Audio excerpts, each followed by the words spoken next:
We on? Good. Takes a second or two to show up there. Hey everyone, it's Dr. David here. Welcome. Thank you for joining us live. Sorry, we're just tying up a few technical things so we can make sure that we're streaming on every platform. I'm going to be talking today about the 12 things I learned after helping 2,542 people with knee osteoarthritis. And I'm going to answer questions from you guys. We're going to answer comments that you guys type on here. Hopefully we can get some people on the phone that have questions as well. We'll put up a phone line soon here, a helpline. And I have some helpful information to present to you guys, to all these things that we learned. So who's in the comments? We got a few people here. Oh, we have some new YouTube members. Fantastic. Sanjay is a new member. So if you are interested in becoming a YouTube member, like Sun Alika Markar also became a member, you guys can decide to become a YouTube channel member, and we're going to answer your questions, your comments on YouTube as fast as we can. We're going to answer yours first. We're going to prioritize those. We try to get back to all the comments, by the way. It's been more the past month. So in case we haven't gotten back to your comment, apologies, but we are flooded with comments on YouTube. If you're watching us on Facebook, guys, we aren't as good as keeping up on Facebook or Instagram as well, if you're on Instagram. But YouTube is definitely our home base. So make sure to follow us there. And if you want to interact with us, that's probably going to be the best place to chat with us through the comments. So thank you guys for joining us as channel members, those of you guys that I mentioned. Who else is here? Kimberly's here. Hey, Kimberly. She says, hi, Dr. David. Jay Crucioso says, this is great. My knees keep improving. Thank you, man. Awesome. I'm glad you're improving. Hopefully you're doing our stuff and it's helping you out. Jan is here from Iowa. Hey, Jan, 4024. We got a lot of comments coming in. Fantastic. Ian or Lani Loke 3696 says, watching from Hawaii. How nice. That's fantastic. I'm jealous. I'm sure you get that all the time. Joel, I can't read that all the way. Jolia, I think it's Jolia. Says Oklahoma. Hi, first time. Hey, Jolia. Hopefully I got your name right. Welcome. Glad to see our neighboring states here. Dhoom265 is from Saudi Arabia. Awesome. Saudi Arabia is in the house. We get people from Saudi Arabia consistently. So welcome in. Glad you're here. Mary is watching from Sterling Heights, Michigan. Oh, cool. Michigan's here, the northern part of the country. Fantastic. We're all the way down south. Julie's here from Sydney, Australia. She's one of our regulars. We have Lisa Galloway in San Antonio, Texas, a fellow Texan. Howdy from the west side of the state. Mindy Gross is here from Plantation, Florida. I'm so sorry. Hey, Mindy, I remember you. And we have a lot of people watching today, over 70 so far. From Jamaica, 68 years old, we have Loris Manning. Hey, Loris, glad you're here with us. Phoenician, the Philippines. Sam from the Philippines is with us. Fantastic. I love the beard, Sam. That is an awesome beard. Goatee.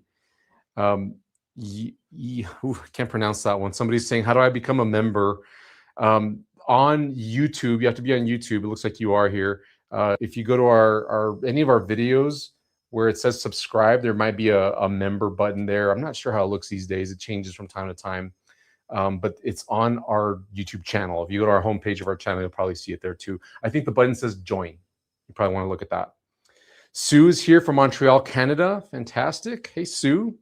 Canada's here. Yashmin Hendricks from South Africa. Great. South Africa's here. And Kimberly says, can you still get arthritis after a knee replacement? A TKR is a total knee replacement. Great question, Kimberly. Let me tackle this question real quick before we move into the teaching for today on knee arthritis. Technically, no, you cannot get knee arthritis after having a total knee replacement because you no longer have the joint there. Do we have my knee here? The way it works, if you have a knee replacement, this is a knee, they take off your kneecap, they saw off the end of your thigh bone right here, they saw off the top of your shin bone, and then they put artificial parts, they hammer it in with, it looks like carpentry when they're in there doing all this stuff. They put a spacer to act like your meniscus in there so that some motion can happen in the knee. And now you have artificial parts after the knee replacement knee osteoarthritis is inflammation of the joints and the bones. So if you no longer have that because it's artificially replaced, you can't get it anymore. However, you can still get pain. I think that's really what most people are asking whenever they're asking this question is, can I still get knee pain after having a knee replacement? And to answer that question is very much yes. You can absolutely still get knee pain even though you had your knee replaced. But surgeons love to tell patients, because it's true technically, that you won't get knee arthritis anymore, that they're going to prevent you from ever having knee arthritis again because you had a knee replacement and you don't have your parts anymore, your normal parts that develop arthritis. You have artificial parts, but you can still have nerve pain, you can still have muscle pain, tendon pain, and that happens to some people, and they have trouble walking and getting around because of that. And some people do great, some people do fantastic. Actually, probably the majority of them do. However, they face a lot of limitations. You can't do certain things as easily with a knee replacement. Then if you just figured out how to fix a knee arthritis without getting a knee replacement, you can get the pain down and under control, no pain even, and do a lot of things. So good question, Kimberly. I love that one. All right, we got to get to the lesson next. Let's go. So I am going to be talking to you guys about lessons that we've learned, that I've learned, really, my whole team, really, I think we could all share in this, in our knee arthritis recovery program. And so let me just show you a chart that we use for it all the time. These are the 4 phases of the knee arthritis recovery program. And our program is designed to walk people through each of these phases so that you can move towards fixing the knee arthritis problem at the root source, meaning you're fixing the muscle imbalance. I'll tell more about it here in a second. But we've had thousands of people go through the program. These are our paying clients that are in our knee arthritis program. That's why I got the numbers out of our database of all our clients over the past couple of years. And we've had multiple versions of this program. So really it's bigger than that. That's just the current version. But the lessons that we've learned, I want to share with you, because if you're starting to go through our treatment approach, if you're thinking about doing some of the exercises that I recommend, I want to help guide you through it. If one day you want to join our program, fantastic. If not, that's totally fine too. Hopefully our videos here on YouTube, on Facebook and Instagram help you out as well. But I just want to let you know some pitfalls, some mistakes, some gaps that people have coming into the program so that you don't have that.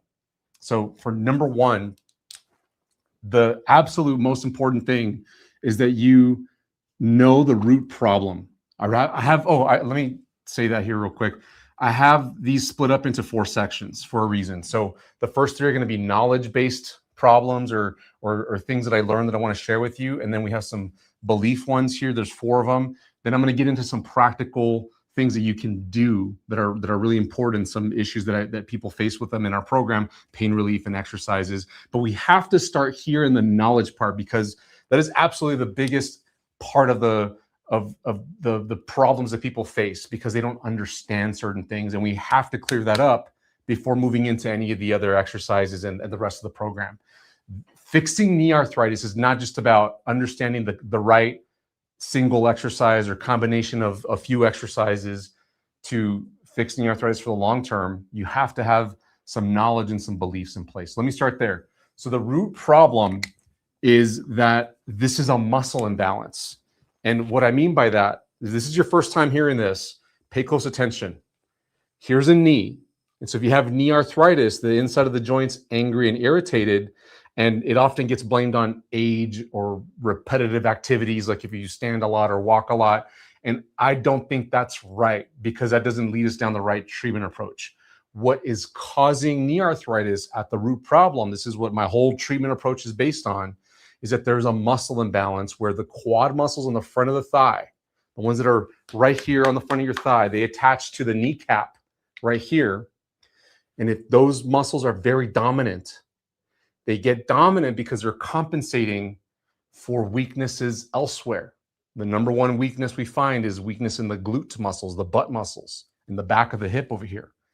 When you have that muscle imbalance, weak glutes in the back, over dominant quads in the front, then what happens is that those quads pull too aggressively, too forcefully, and they maintain the pull for a long time. And so it pulls the kneecap against the thigh bone. And then because the tissues connect all the way down here, this is the quad tendon where all the muscles connect here They attach to the kneecap. The kneecap gets slammed against the thigh bone, but then you have this ligament or tendon, depending on which book you're reading, that connects down to the shin bone. And that also gets pulled up because of those dominant quads. So this whole thing gets pulled up, and the shin bone gets smashed into the thigh bone. So you're walking around with a lot of pressure. That's why you get stiffness. You get up first thing in the morning and that knee feels stiff, or if you've been sitting around for a long time and you have stiffness, it's because that muscle's too dominant. And then if that is maintained for a long time, like if you go weeks and months like that, then the cartilage on the inside of the joint starts to become damaged and irritated, and then it can eventually die. And that's when you have like end stage arthritis that develops over time. But if you look at it through that lens of a muscle imbalance, I like this concept tremendously more. I've seen it it's proven in my eyes because I've had so many success stories treating people with this approach. But if you think of how to fix the muscle imbalance, that opens a whole new door of possibilities for you. Because if you can strengthen the weak muscles and not overuse the dominant muscles, then you can fix knee arthritis. As opposed to, because the alternative is, if you go talk to most doctors, they're going to say, well, you can't do anything about it. We did the x-ray, you have all the symptoms, you got bone-on-bone knee arthritis. It's just a matter of time before you need surgery because this is an age-related problem. That's what doctors are telling most people. And that doesn't leave you with any sort of control or power over the outcome, over how to fix this, because you're just going to get older. However, if you think of it in terms of a muscle imbalance, then you can say, all right, well, let me strengthen these muscles. Let me figure this process out. Let me go through all the phases in the knee arthritis program and get to here. And we have people that do that all the time. Like some of our success stories, I want to highlight two in particular. We've got videos of them giving their testimonials and explaining their story on our YouTube channel. By the way, you should go check them out. Hopefully, moderators, if you can post them in the comments. Bonnie is one of our great testimonials, and Frank's another one. Those are just two of many. We have other ones as well. But these two people were told that they needed to have a knee replacement surgery, that they're only getting older. You know, Bonnie was it I think in her 60s. Frank is in his 80s for sure. He talks about it a lot. Bonnie got back to hiking. I mean, not just hiking for a mile or two. She went on 10+ mile hikes with a backpack on. She camped out, so she was carrying gear, and that was her goal. It took her a year to get there, but she went through this whole process and got there. And it was because she fixed the root problem. Same thing with Frank. Frank got from being told he needed to have a knee replacement, bone on bone. That was, he was in his 80s. It was now or never because he's only going to get older, and then he's not going to be able to have the surgery. He's going to be too old. To doing deadlifts with weights, pain-free, feeling fantastic, actually.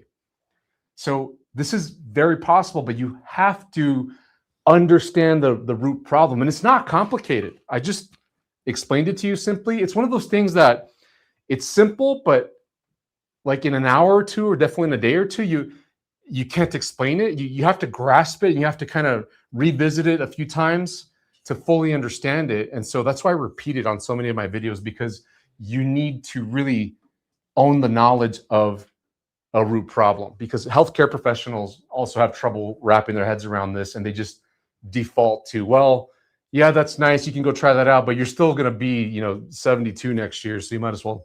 They go back to the age thing, and I don't think that's right. I think you can fix this problem. We've done it many times. So that's the knowledge problem, the first one that we need to address. People that join our program, we harp on it so much that I make them take a test. Like, we have classes, we have courses, videos, and at the end of the courses, at the end of the videos for each of the segments within the phases, they're taking quizzes. And then at the end of the whole thing, they have a cumulative test through which they earn a certificate. We mail it to them, and we push everybody to do this in the program. It's not required, but it's highly encouraged, because I want everyone going through our knee arthritis program to fully understand what we're doing here. I'm not trying to make up stuff and just say, yeah, do this exercise first and do that exercise. I need you to know why and when to back off, when to do more or less, the intensity. There's so many ins and outs, and I'm trying to download this information to you. So people in our program, I quiz them on it. I test them on it. And the people that go through it, they're so grateful, because then they end up in situations where they're like, I know what to do when I flare up, because you're going to have a flare up. It's inevitable. But having that knowledge is incredibly useful. Sorry, it's a little warm in the room today. I'm probably going to be sweating a lot, so just bear with me, everybody. All right, so the next problem, knowledge problem that we run into is the reps problem. Specifically, let me write reps, underestimating them. I'm going to butcher this today. I'm going to not even be able to fit the whole word on here. I'll just write that. We tell people, do a certain amount of reps. And I think I get asked the question, how many reps of this exercise should I do? And it's not about the reps. It's more so about making sure that you hit certain thresholds. And I'll talk about that on the next part. But the big problem that most people, I think, realize as they're going through this program is that they've been not doing enough reps.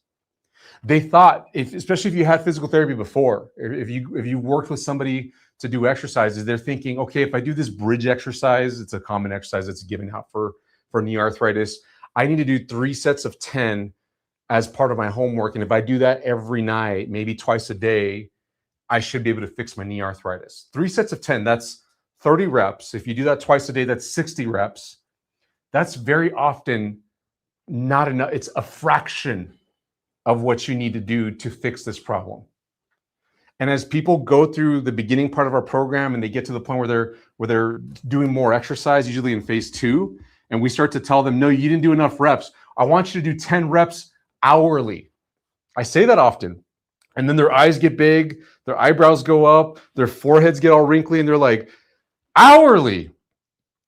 And then some people hear it and they don't believe it the first time. And then they're not getting better. And then we tell them, are you doing them hourly? And they're like, you really mean hourly? And we tell them, yeah, I mean hourly. And I don't expect it to be perfect, but if you can be 80%, 90% on committing to doing this exercise hourly, because you have a life, right? You have to go to the store. Maybe it can't be exactly hourly, but if you miss a couple hours here or there out of the 16 that you're awake, that's pretty good. But if you're only doing 2 hours, you do it once in the morning, once in the evening, that's twice a day. That's nowhere near enough. That's why I say it's a fraction of what you need. It requires way more reps than you think. And our members in the knee arthritis recovery program quickly realize this, especially as you're talking to the other members in our private online community and talking to our coaches in our knee arthritis recovery coaching program. You need a lot more reps than you think. That takes me to point number 3, is that feedback is critical. Knowledge of how to interpret the feedback. So when you're doing these exercises, people get stuck in their head, okay, I need to do 10 reps every hour, and they're just looking to check the box on, okay, I did 10 at 8 a.m., 10 at 9 a.m., and so forth, and you just keep going. But what's way more important is that you're understanding what you're feeling as you're doing the exercise. And there's just 2 simple things that you need to pay attention to in the feedback area. Number 1 is, did it burn in the right muscle? In other words, if you set out to do a glute exercise, did you make the glutes, the butt muscles, get tired, fatigued? Did you get that burning sensation? What I tell people is that I want you to get that sensation where you go, whoo, where you literally want to make a noise. You might even exhale like that and make a noise like I did. Whoo! That to me is feedback that you made the muscle burn. And it may burn in other areas too. We want to limit at the very beginning it burning in the quads. But if you can honestly say, I feel it burning in the booty, in the butt, in the glutes, then you're on the right track. That checks number 1, which is a butt burn. I'll just say burn. And then number 2, the second one, is that you don't cause more knee pain. So no pain. You can't do an exercise, even if it's a good one for you. If it's, I say to do squats, I say to do bridges. There's certain exercises that I say are good to do, but not if they cause you more pain. That's the feedback that you need to pay attention to. So if you're watching me right now and you're thinking, okay, well, I've been doing the bridges, I've been doing the butt burners, I've been doing I saw a video where you gave a list of glute exercises, I've been doing all of them, but my knee's hurting. Not good. You need to back off. You need to only do the amount of exercise that you can do where you successfully make the right muscle burn, the one that you intend to burn, without causing more pain in your knee or anywhere else, really. The most intense sensation you should get is that it burned in the muscle you try to burn. These knowledge points right here are more than 80% of the problems that people face going to the knee arthritis recovery programs. Once they lock these down, once they get these, once they're like, okay, I understand the root problem. Quads are causing havoc for my knee. Got it. Glutes are going to fix that. Got it. And there's some other muscle imbalances that we talk about. Then when they figure out the reps, okay, gosh, I've been way underdoing the reps. I've only been doing this exercise like when I can here and there a couple times a day. It's not enough. That's why you're not getting better. You need to do this quadruple that or more, 10 times that. And then when they start to realize, okay, I overdid it. I did too many of the exercise, started getting cramps in my glutes. That's what that means, you overdid it. Then you're causing pain. If it starts hurting your knee, it's causing pain. But if you started doing the exercise and you started to feel it in your quads, also not good because you didn't burn the right muscle. You didn't target correctly. Targeting the right muscle is key. And it's not something that healthcare professionals out there teach their patients. They just say, get on the bike, get on the treadmill, do this exercise on the table. And they leave them at that. And they just look at how they're doing the motion. They're like, okay, that looks good. And there's no check on, did you fire this muscle? Did you fire that muscle? And honestly, they're not trained on that. It's not that they're being negligent or intentionally harmful. I really don't believe that. I think what it is most like physical therapists, for instance, I could speak as a physical therapist. I am one. Most of them are great at helping people after surgery. And for somebody recovering from a knee replacement, for instance, or some other knee surgery or a hip surgery or back surgery, it is appropriate to just have them do the motion, just have them get on the bike and move, because the goal at that point is just to get back to movement in general. The goal is not to fix a muscle imbalance. It's just, let's get you up and walking. Let's get you independent so that you can go back home and live by yourself again without being unsafe. The goal is not, let's fix the muscle imbalance. That's what I'm here to help you with today. All right, so that covers knowledge here. Do you want to go into belief, or we're going to? All right, we're going to take a quick break and answer comments, and we'll come into belief. We'll hit the pain relief stuff as well. I'll show you guys some stuff that I really think is impactful, and then the exercises that I think you need to be doing if you're fixing knee arthritis. All right, let's come on over here. Who's on comments with us today? And my lovely staff here is helping us out. So I'm talking to them in case you see me talking to people, and I'm looking at the show me comments over here. So thank you guys. Mina16 says, sir, my patella is not going. I am doing the glute exercises. What else should I do? What am I missing? My knees hurt if I stand for long or climb stairs. I have chondromalacia. How to get better? Good question, Mina. So chondromalacia patella means that your kneecap back here, the cartilage back here is becoming injured. It's irritated essentially. And it's the same muscle imbalance that sets up knee arthritis. The quads are too stiff. The quads are too strong, and it causes a lot of compression of the kneecap against the thigh bone here. Now, in Mina's case here, it sounds like you're doing glute exercises. And the first thing that I would make sure with you, Mina, is, are you targeting the glutes? Because if you're doing an exercise and you get done and you're like, well, I felt it in my quads, I felt it in my hamstrings, on the back of my thigh, on the top of my thigh, then you probably weren't targeting as good as you could. So I would really hone in and make sure you can target. That's thing number one. If you're doing that, great. Then the next thing is, could you be overdoing it? Might you maybe you're doing this correctly. You're activating the glutes, but your cartilage behind your kneecap or on the end of the thigh bone is still becoming irritated because it's just not ready. You got to keep in mind that cartilage is one of the slowest healing tissues in the body. And even though you got your glutes active, that can happen relatively quick. You can figure that out in a moment, in a few minutes. You might need to slow down to give your cartilage time to catch up, to heal, to be able to take on more reps and more intensity with the glute exercises. And like I can tell you right now, you're saying my knees hurt if I stand for long or climb stairs. Standing for long is going to put more pressure on your kneecap, and then climbing stairs absolutely puts a lot of pressure through your kneecap. So you have to calm down that cartilage and then up the strength too. And that's going to take some time, both having the cartilage heal a bit more and then gaining more strength. So you might be thinking, all right, I got my glutes working. Why aren't I making more progress? It's just because you need to let the cartilage catch up and you need to get the strength up in the glutes, which might be slowed down by how healthy your cartilage is. You might need to wait on your cartilage, in other words. So I hope that helps you out, Mina. Pay attention to those things, and please check back in with us. I want to make sure you're doing better. We got a two-part comment coming up next. So we have Jolio. Hope I can pronounce that name correct. I'm going to just say Joe. I'm in stage 4, bone on bone, extremely bow-legged, much pain. So sorry, Joe. It's the next one. Is there someone to talk to individual issues? My guess here is that, well, first off, I would love to talk to you, Joe. Can you call us? This would be an excellent opportunity to jump on the phone and on our helpline. Joe, we're looking for you. So call us at this number here, 915-200-4159. Other people, if you want to call us and ask a question, you can call right now. I think our helpline's open if they're putting up the number here. I love to answer any questions. Joe, I'd love to get more details if you're willing to share on the live stream here. You don't have to give us your full real name if you don't want to. No problem. I just want to be able to help you, though. In the meantime, we'll see if we have another question here. We have Ken says, excellent. Can we see a full view of the board, please? Oh, you're talking about this one here. Yeah. I'm going to I can talk about it a bit if you guys want to hear. So we use this in our knee arthritis recovery program.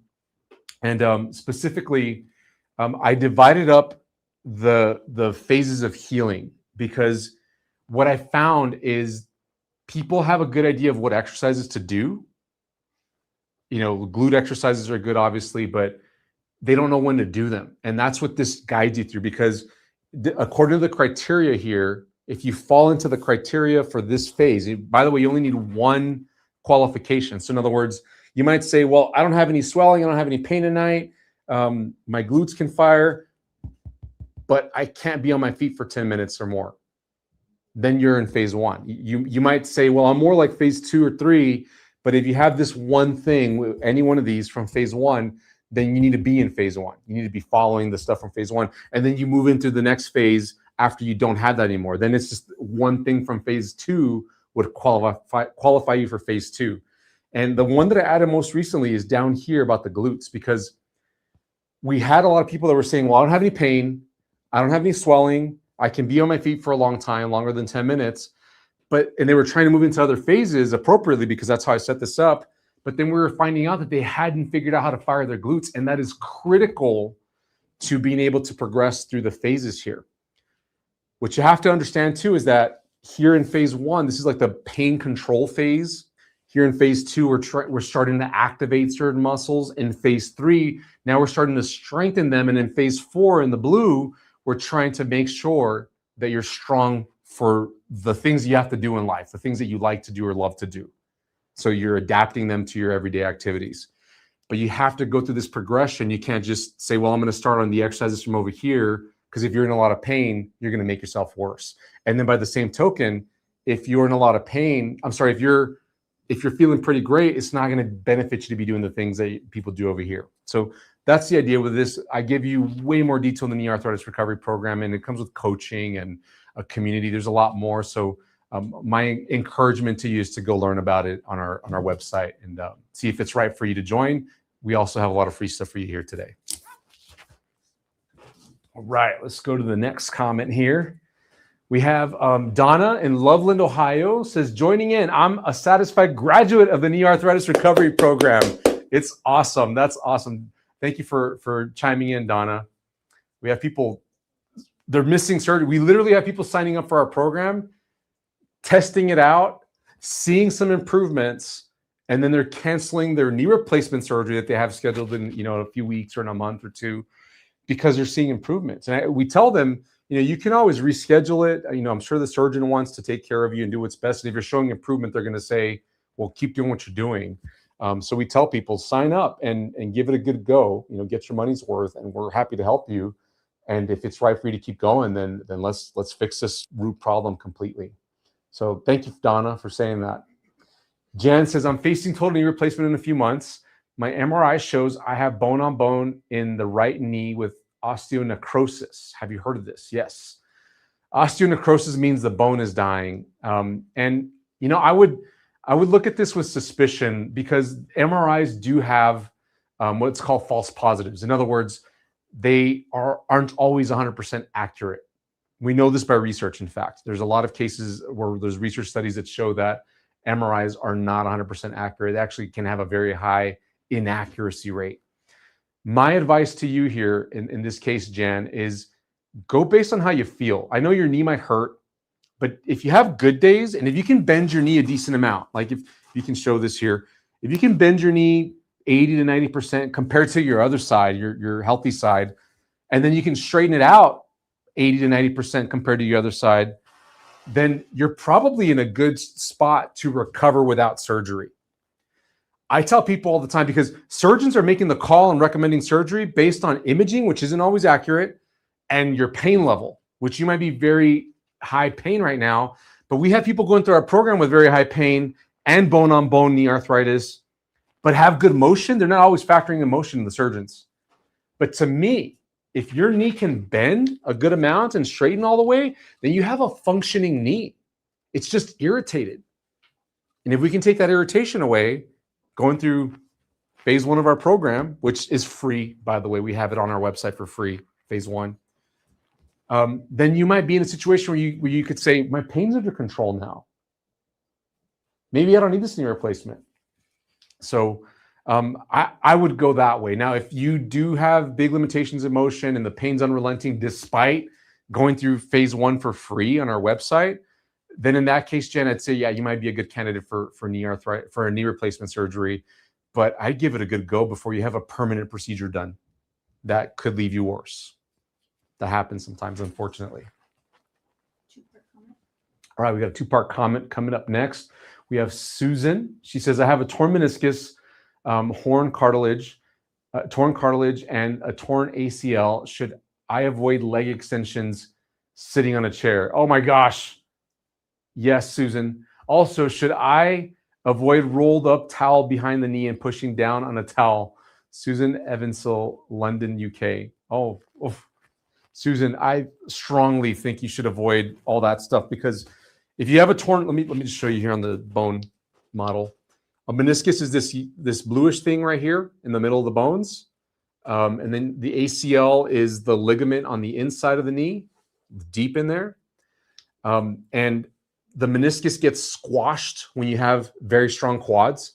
And all those exercises you mentioned are quad exercises. I'll show you what they look like here in a second. But the ACL in particular, that one, I think I debate with people on whether or not it's should we strengthen the quads or not? But that ACL on the inside, if you have very strong quads, your tendency to move is going to be with your knee turning inwards. And that's the exact way that we tear the ACL. Because if you have over-dominant quads and weak glutes, the glutes help your knee turn out. And if you don't have good strength in your glutes, then you're going to have a tendency to turn in to stabilize whenever you're walking and moving around, which sets you up to add unnecessary tension through your ACL. And it's also going to compress the meniscus. So, and all the cartilage on the inside there too. So if you're doing knee extensions on a chair, it's going to look like this. You're sitting down on a chair somewhere and you're just straightening out your knee, picking up your foot. That's going to make you primarily use the quads here. And then the towel one, I don't have a towel here, but I'll just use this eraser. You would roll up a towel, put it under your knee, and then oftentimes you're instructed to push the back of your knee down against the towel. And in order to do that, you have to straighten out your knee, which forces you to use your quads as well. So these are very, very common quad exercises given to people at physical therapy. And they're, in my opinion, not well thought out. And oftentimes healthcare professionals are just doing them because they were taught by their teachers to do them a long time ago. And it's just kind of been passed down. It's been inherited over the years. And there hasn't been a good change in the thinking in healthcare. That's common in healthcare. So at the end of the day, though, Susan, you've got to test out for yourself what works best for you. Because there are people that still get better despite doing the quad exercises. But they end up with problems later. That's what I see. But if you have pain now doing them, I strongly advise you to switch to doing glute exercises. I think that would be the best long-term road for you. All right, next question. We have Kathy Marsden, 5757. Tips for having to standing. I feel better in the baby squat. How to better stand in the grocery line. Okay, so tips for when you have to stand. If the baby squat is helping you out, then I would use that, because a baby squat is this. You're just doing a little tiny squat. If this is a squat right here, a squat is, full on down. Your knees are coming open like this. A baby squat is just you're dropping an inch or two. When you stand, I ideally would want you to stand with your glutes tightened up a little bit. So if we talk about percentages, not 100%. I want you to tighten up like 20 to 25%, just a tiny bit. Because when you do that, when you just activate the glutes 20%, 10% even, you just put a little bit of tension through them. And then what you should be doing down here in the quads and in the knees, if you look closely, my knees are bent. Let me just put something to contrast behind it there. Does that work? I don't know if the shadow is a little much. My knees bend a little bit when I'm standing. What you don't want to do is lock out your knees. Because when you lock out your knees, you have to use your quads to lock out your knees. A lot of people stand that way. They just lock out their knees. And you can see what happens in my low back at the top of the screen right here. When I lock out my knees, my back wants to arc more. My hips bend, which means I'm not using my glutes as much. But if I want to use my glutes when I stand, I have to unlock my knees and my back straightened out. See that? Glutes on, glutes off, quads turn on by default to stand up straight. But if I turn on my glutes, my knees bend, my quads kind of relax.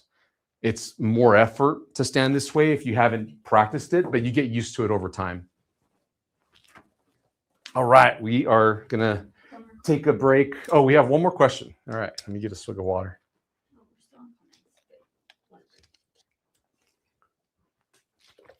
We got another comment here.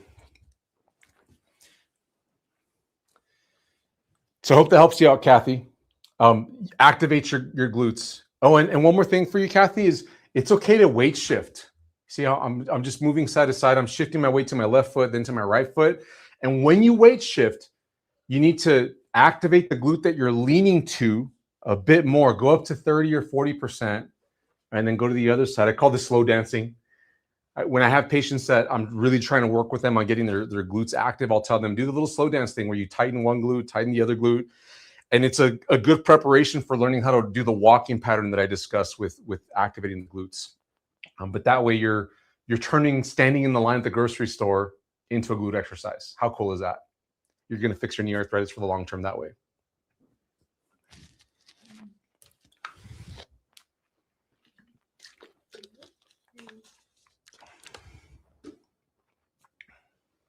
Looking for the next comment here. That was the same one that I was answering a second ago. Better stand in the grocery? Mm-hmm. Yep, we did that one.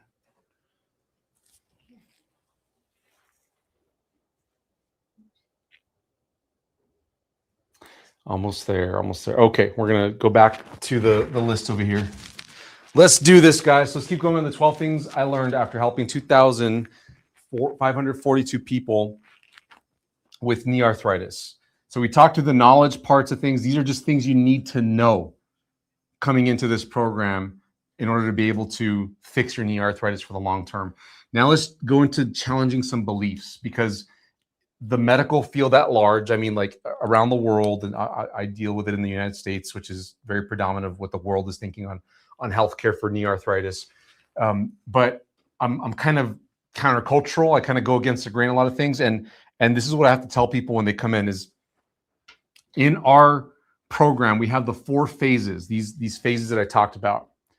And people have this belief that you can do 4 phases in 4 weeks, that you can just do 1 phase a week. And that is not the case. Just because it's divided up that way doesn't mean that that's how it works.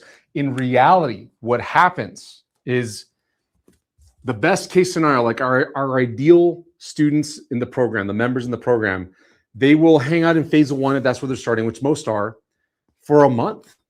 This alone will take 4 weeks. Sometimes it'll take 2 or 3 months. Then they'll move into the next phase for another month or two. The whole process getting to the end is about a year, the better part of the year, if not a year. 6 to 12 months, I'd say. On the short end, it's more like 6 months.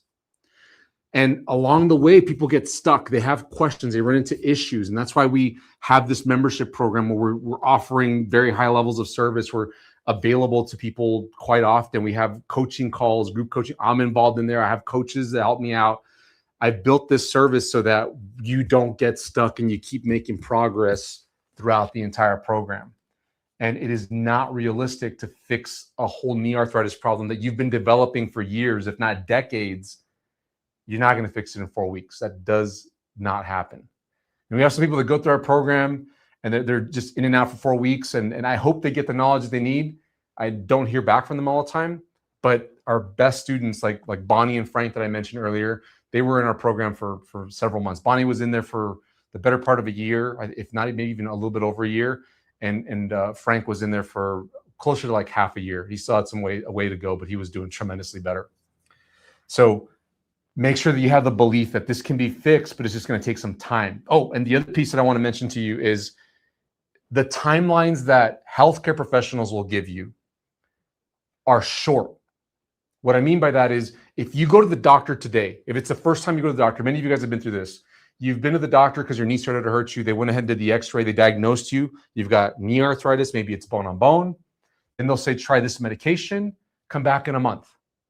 So a month goes by. If that didn't work, then they'll say, okay, let's try this injection. Come back in a month or two. 2 months go by. It's been 3 months now. You probably haven't been doing exercise. Then they'll say, all right, that didn't work. Let's try physical therapy for a month or two. And if that doesn't work, then they're going to say, let's do surgery. This whole process has been 6 months. And that whole treatment process has not been focused on fixing the root problem. It's been focused on pain relieving short-term solutions, pain medication, injections, and then the physical therapy, there's potential there. However, if you're seeing a physical therapist that helps people recover from surgery, they're not going to likely give you the right kind of help that you need. And then if you go have the surgery done, that's also not fixing the root problem. That's just replacing the joint, but you might still have the muscle imbalance present. In fact, it usually gets worse after the joint replacement because they cut through the muscles and you end up relying on those over dominant muscles even more. So you have to take your time with this and come in understanding that you got to be patient about this.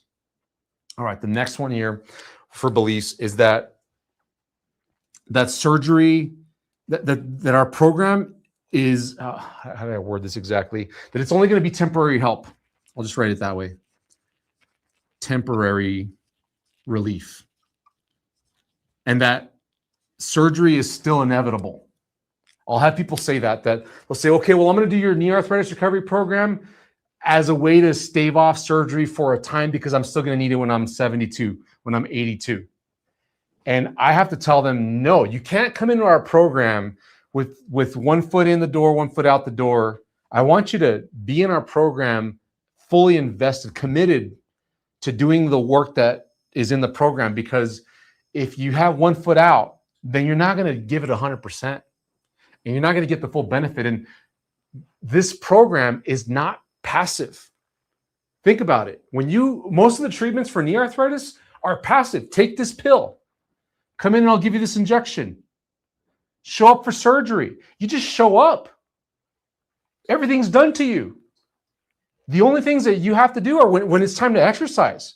But if you're seeing the regular PT, then they're probably not going to give you the best things. That's active for sure, though. But what I have for you in the knee arthritis recovery program is very active. You have to learn stuff. You have to take a test. And so I don't want you to think this is just a temporary thing that you can try. You need to commit. I'm sorry, but I don't want people that are in our program that are just halfway in, halfway out. I want you saying, I'm in this. I want to do this. Because those are the people that get the best results. Absolutely. They're the ones that, like our Bonnie and Frank stories where they're doing incredible things because they were all in. Because you're going to have problems happen, flare-ups, and you can't just back out and say, well, kind of worked for a few weeks, but I'm going to go ahead and have the procedure done. It's not going to be successful for you in that way. You got to be in. So it's not temporary relief. It's definitely a long-term solution. You have to believe that. Surgery can be avoided 100%. If you meet all the criteria. All right, so flare-ups are going to happen. I've been dropping this already, but we have some people that have a belief that you should be getting better and better and better and better and better and better each day, each week, that you're never going to have a flare-up going through our program. And the fact is you will. I say it multiple times throughout the curriculum of the program, is that you're going to have a flare-up. When you have the flare-up, it's rare. We have the unicorn every once in a while, somebody that goes to our program and they just got better and better each time. But it is super rare. What's more common is you're going to feel better. You're going to start going through phase 1 and phase 2. And here in phase 2, you start to have some massive relief. Definitely in phase 3, you have a long stretch without pain. And it's around this time, somewhere between phase 1 and phase 2, that people start to say, I'm going to go garden today, or I'm going to go walk through 3 stores instead of 2 or 1 like I used to before. And then they have a flare-up. But it's usually because they've been feeling good and they're kind of testing their boundaries. But that doesn't mean that this program didn't work. It just means you tested it. You pushed yourself more. And so you still have to give it space to work. That doesn't mean that it's over. Oh, we're going to do calls, guys. So we have a helpline here available. Can we show the number? The number here is 915-200. There it is, 4159. I'd love to help you out on the phone. Please call us and hopefully we can help you out, answer some questions or talk through your situation. I'd love to give you some guidance.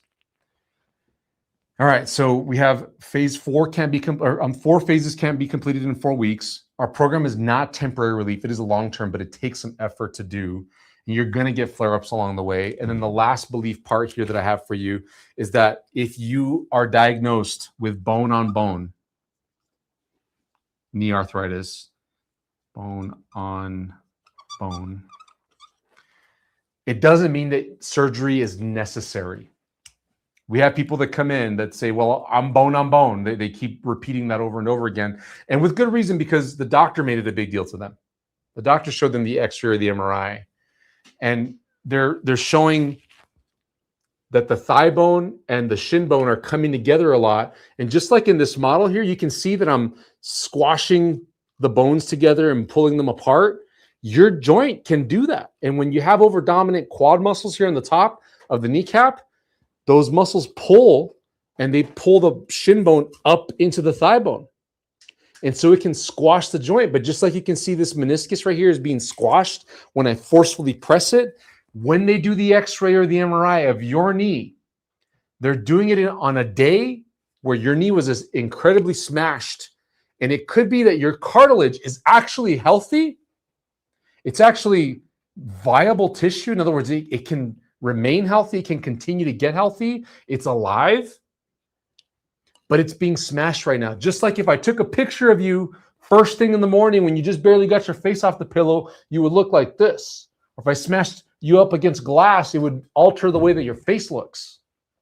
But then if we took that glass away or gave you a minute to freshen up after you woke up, you look like your normal self. If we took the pressure off your knee by fixing the imbalance, there'd probably be a little bit of space in there. If your knee bends and straightens, it's a functioning joint. And that means that the cartilage is decently healthy. You just need to fix the imbalance to make sure that your knee's not hurting you and getting worse over time and pushing you in the direction of needing a knee replacement someday. So make sure that you understand that bone on bone isn't a final diagnosis that destines you to have a knee replacement.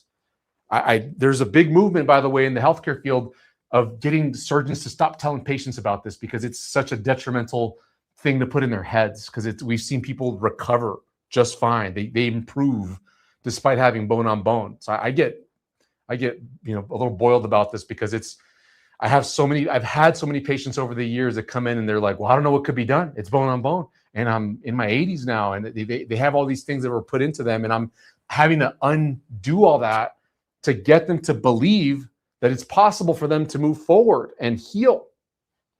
I have to show them our testimonials. I have to get them little wins along the way, of course, to get them to believe, but I feel like I'm just dragging them along, and it would help tremendously because we've had clients that are in. They're like, I'm not going to have surgery. I'm here with you. And they do fantastic.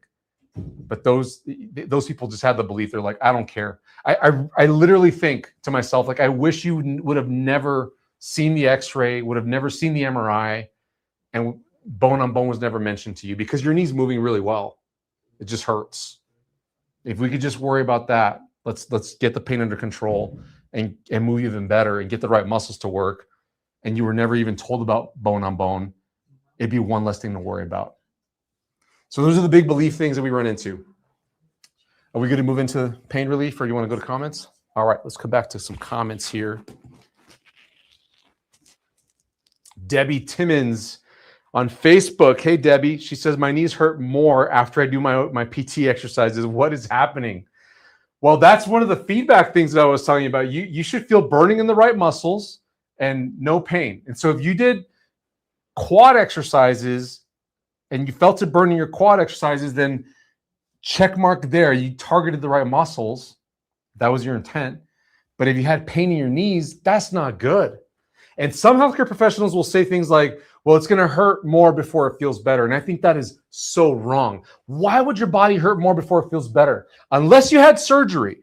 That's the only situation that I tell people, yeah, in that case, you should feel worse before you feel better, because you had an incision, you were cut open in your knee, and you're healing, and you have to be able to bend that joint while it's healing in order for it to heal properly. It's going to hurt.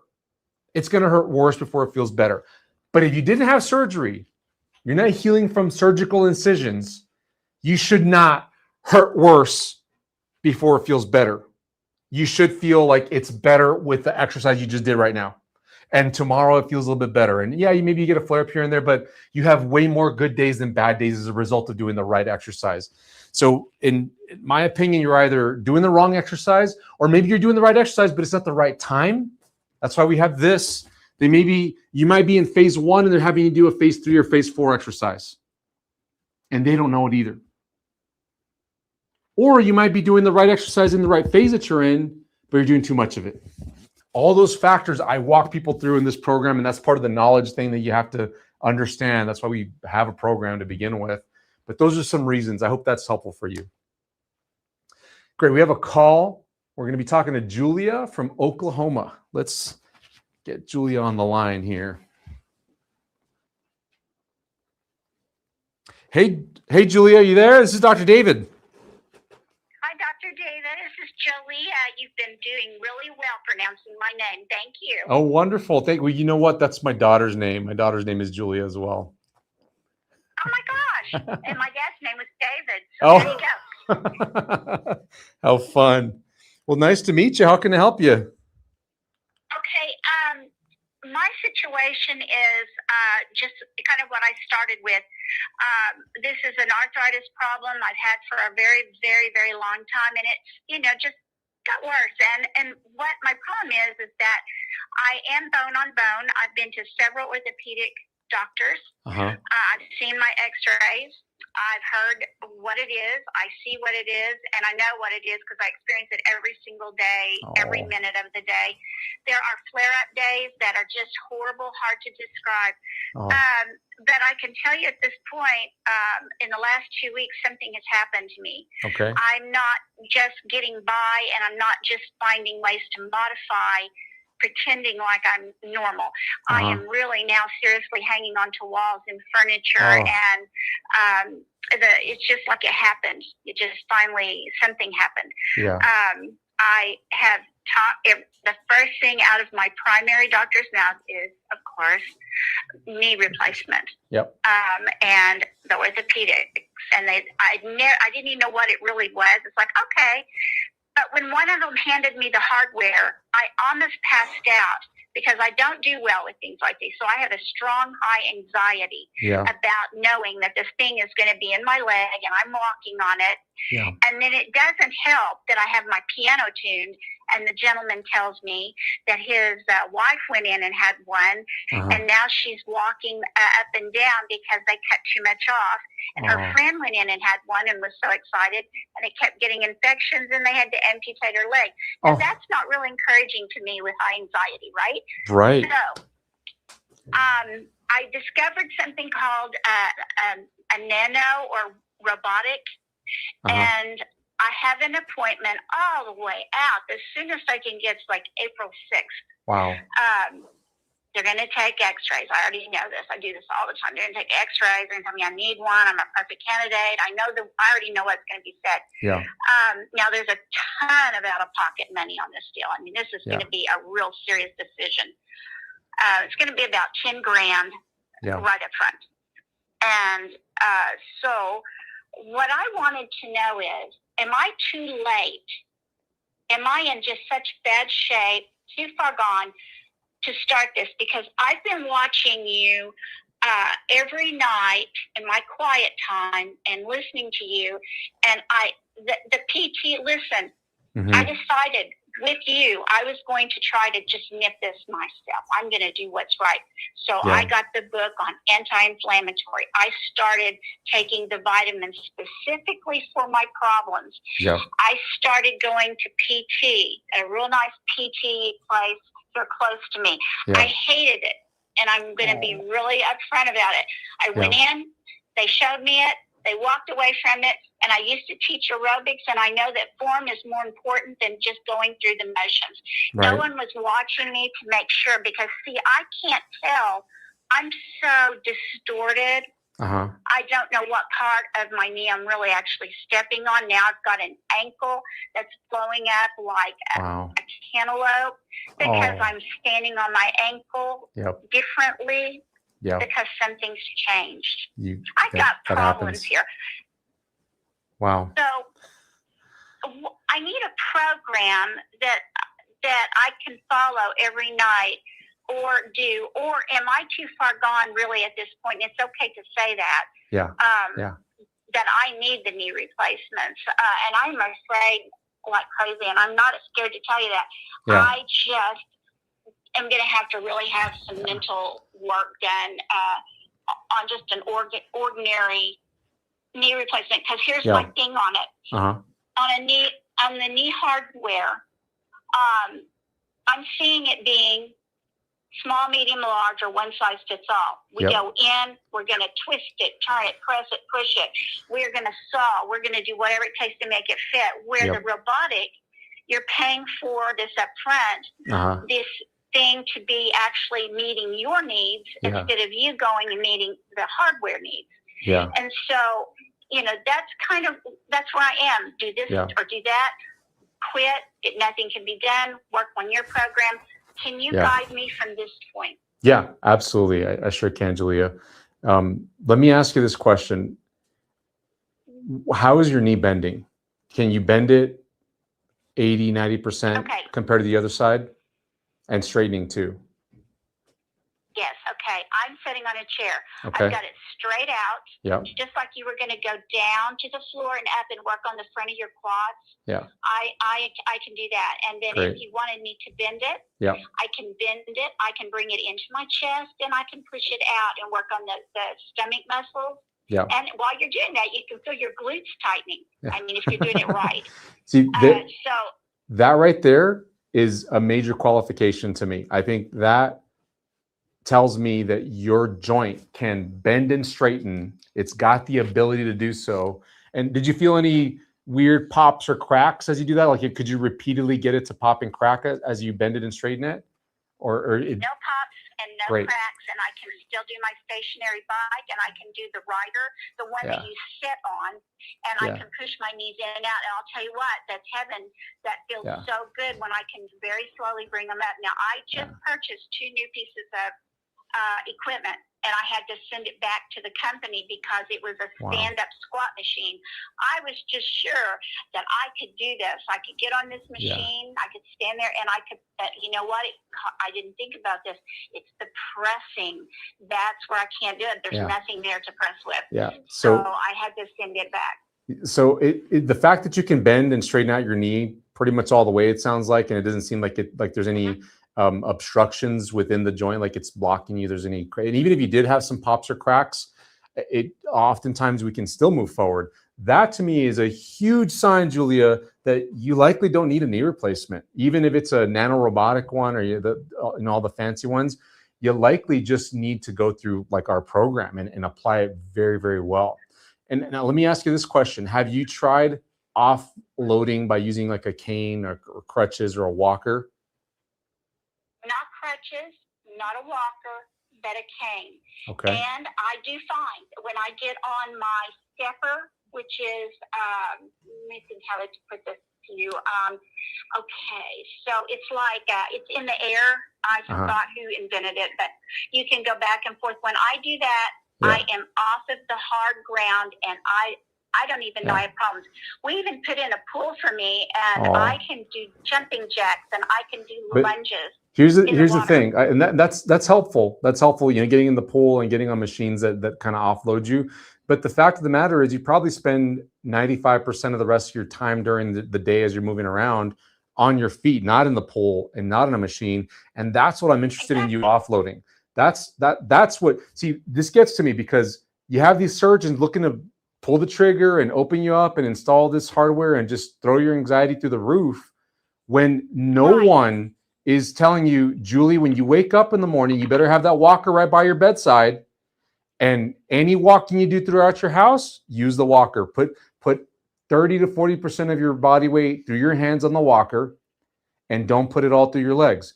And when you go out to the store or to your appointment, whatever you're doing, errands that you run, family, friends that you go see, take the walker with you and use it. And I'm willing to bet money here, Julia, that here in a week or two, you're going to feel tremendously better. You're going to start to say, why didn't somebody make me do this before? And that's just step one. That's just getting the pain to calm down and getting you to the point where you're saying, you know what, maybe I can feel better because my emotion's there. I figured out that if I take the pain off, it's not as painful. Now you can start to fix the muscle imbalance and get the right exercises going. And then you have a bit of a process to go through, but you got traction at that point. It sounds to me right now like you're just you have the muscle imbalance. That's what's causing too much pressure in the joint. And so that's already, it's over pressurizing your joints. And then on top of that, you're not offloading. That offloading is critical for you right now. Too many people go through the surgery, they get their knee replaced, and they haven't touched a walker, a crutch, or a cane before the surgery. Though the first time they're touching it is after the surgery, because that's standard. You know, you can't walk without some assistance, some balance. And the thing is, they won't get off of it for a long, long time. In your case, Julia, I bet 2 to 4 weeks, and you probably won't need it anymore, and you'll be in good shape, ready to go on to the next phase of the program.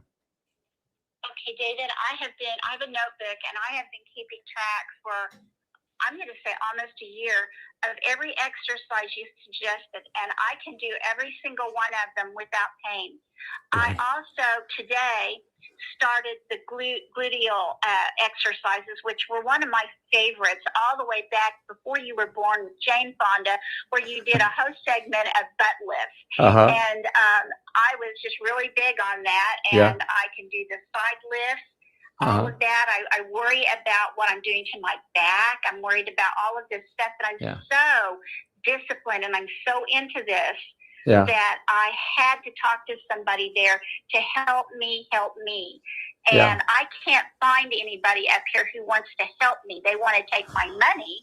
They want to help me that way, but they don't want to try. And you know, honestly, I will give my primary doctor some credit here. He says, try to do whatever you can do without going under the knife and make that the last resort.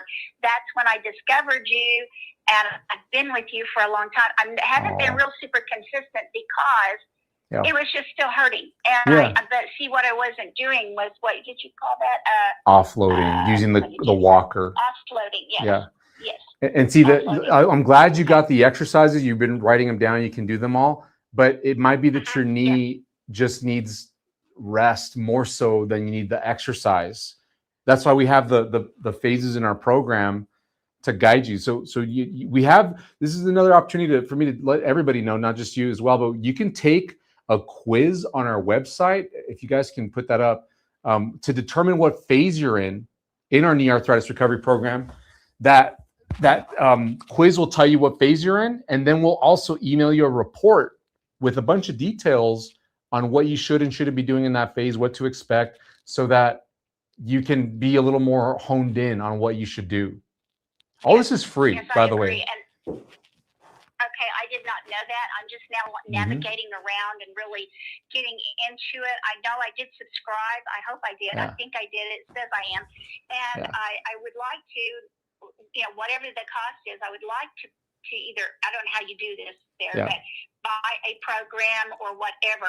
Now, let me ask you this. And am I like one of these live things, or are you just calling me personally? You're live all over the internet right now, Julia. Hi, everybody. Oh, my gosh. I hope no one is in bad a shape as me. I pray. This has been so helpful. Thank you for being vulnerable and open about your situation, Julia. Thank you. Oh, my gosh. Absolutely. No, it's awful. It's awful. And the thing is I work retail, and I own my own 2 businesses, and I design cookie cutters. I don't have time to be like this. It's really difficult to try. I really try to dress up and be normal, and I can't. I have to buy shoes to accommodate my problem. But at the same time, I'm wanting to really get into it, and I want to do better, and I have the discipline. So, okay, I made some good notes. I don't want to take up everyone's time because my problem isn't the only one out there, but I do have guidance from you now. Now, let me just ask one quick thing. Is there a program part on your site where I can buy an 8-week program and follow it every day? And so or is it just... Go ahead. We'll explain. Let me keep you on the line because you need to talk to Amber. She was the one that probably answered the phone with you here, and she'll give you the details of how the program works. It's a membership program. There's different lengths of time. But I tell you right now, you're going to benefit tremendously from this, and you're going to spend a tiny fraction compared to what they wanted to charge you on your first payment for that nano, the robotic surgery that you're looking at. And you could do it from home. You don't have to go anywhere, and you can make it fit into your schedule. And the nano is $10K right up front before you even start, and there's just no question. That's just the way it is. There's no medical code for your insurance or anything. So, but it does sound appealing, and also I don't wear shoes around the house. I can't stand shoes on. They really balance my knee. My knee doesn't know what to do. I'm a big fan of that. If you can do it, it's not for everyone, but I think there's a lot of foot stuff that you could do. And you're going to love the program if that's what you end up doing. I think it'll be great. But at the very least, Julia, go take that free quiz, get the report so you can better understand which exercises you should be doing. Because it sounds like you're willing to do whatever it takes. You just need the guidance to hone in on which ones to do. And that's what our program does for you. And that quiz will definitely hone you in that way. So I'm happy to pass you over to Amber. That way you can get all the details answered. And if you wanted to sign up, you could. No pressure, like I said. That way you can make the best decision for your knee moving forward. Well, I'm highly encouraged. May I say I thank you for your kindness. You've been so professional. You're there for people. That's a gift, and it's a blessing to all of us. And it really has given me hope. And until you have this problem, you don't know what hopeless feels like, let me tell you, because you just don't have any control to fix it. So thank you for all that you do for us. I'm happy to help. Thank you for being on the call with us. Bye, Goodbye. I'll stay on the line. Okay, Amber's coming. Okay, I will. All right. Thank you so much, guys, for listening to Julia's story. And that's a very common situation where people are trying to do the right exercise. They're trying to do something. They're being guided by doctors to do something, but figuring out where to start and what to do next, the steps that you should follow, that's not always out there. And that's what we have in the knee arthritis recovery program. And, it's part of what I've written about already here. So if you're interested in doing that program, just go check out the website. We have the website in the comments. We might flash it here on the screen as well. And just learn about it. No pressure to join. We have a lot of free stuff. We have a bunch of YouTube videos. Or you can you could screenshot this if you don't have your camera available, or if you have your camera available, get that QR code and you'll go straight to our website right there. And then, the report, just to mention, if you take that free quiz on our website, you'll get a report like this. I mean, you'll get the digital version. We just printed it out for you here, but it's not a small report. It's like 20 pages, and it's got a lot of great information on what to do in that phase. This is for phase 1 right here, as it shows the 1 highlighted. But just want to help you guys out to make sure that you get on the right point in your recovery and that you're not too far ahead or too far behind, so that you continue to make progress. So we have a comment, right? let's get, 5-part comment. we got a big comment coming up here. Let's answer some questions here before we get back to this list here. We have Cynthia Sunflowers. Oh, so cool. She says, I have a grade 2 sprain on my ACL. I pray I can walk again. Oh, no. Those knee extensions wrecked my knees. Oof. Respectfully, we need strong quads with ACL issues. Yes, I got stuff to say about that, but what's the next part? Okay, a few more comments here. I need quad and glute exercises. Okay. And then Cynthia says, sure. Ooh, she's all over the comments. Thank you, Cynthia, for participating the way you are. Other than squeezing your glutes, what else to do? Ooh, she's all over. Great. I have been using a cane for months. No improvement. Okay. All right. She's got, oh, I see another one here. I need to wear slippers in the house. And then, yeah, so here's the thing with quads. Like I tell people not to use your quads because of the imbalance often. And I agree that quad strength does need to be there. However, when there's an imbalance, you tend to be quad dominant. And so strengthening the quads more just feeds into the imbalance. And so I have a lot of colleagues, a lot of physical therapists and other healthcare professionals out there that I'll debate with, and they'll say, well, why not just strengthen both sides? Strengthen everything in the area. In fact, let's strengthen the glutes. Yes, they don't disagree with me on that. But then they'll say, why not strengthen the quads too, and the hamstrings and the calf muscles? Just strengthen all of it, hip flexors too. But my belief on this is that if you already have dominant quads and you're spending time on that, you're just going to keep everything out of balance. If your quads are very strong, your glutes are very weak, and you spend time strengthening everything, you're just going to still be in an imbalance. And at the knee joint, that's where the problem is. It's in the mechanics. It's that when you have too much force on one side of the joint, it applies pressures unevenly in a way that the joint's not designed to take. And even though you're stronger, but it's still imbalanced, you're going to continue to put the bad forces through the joint.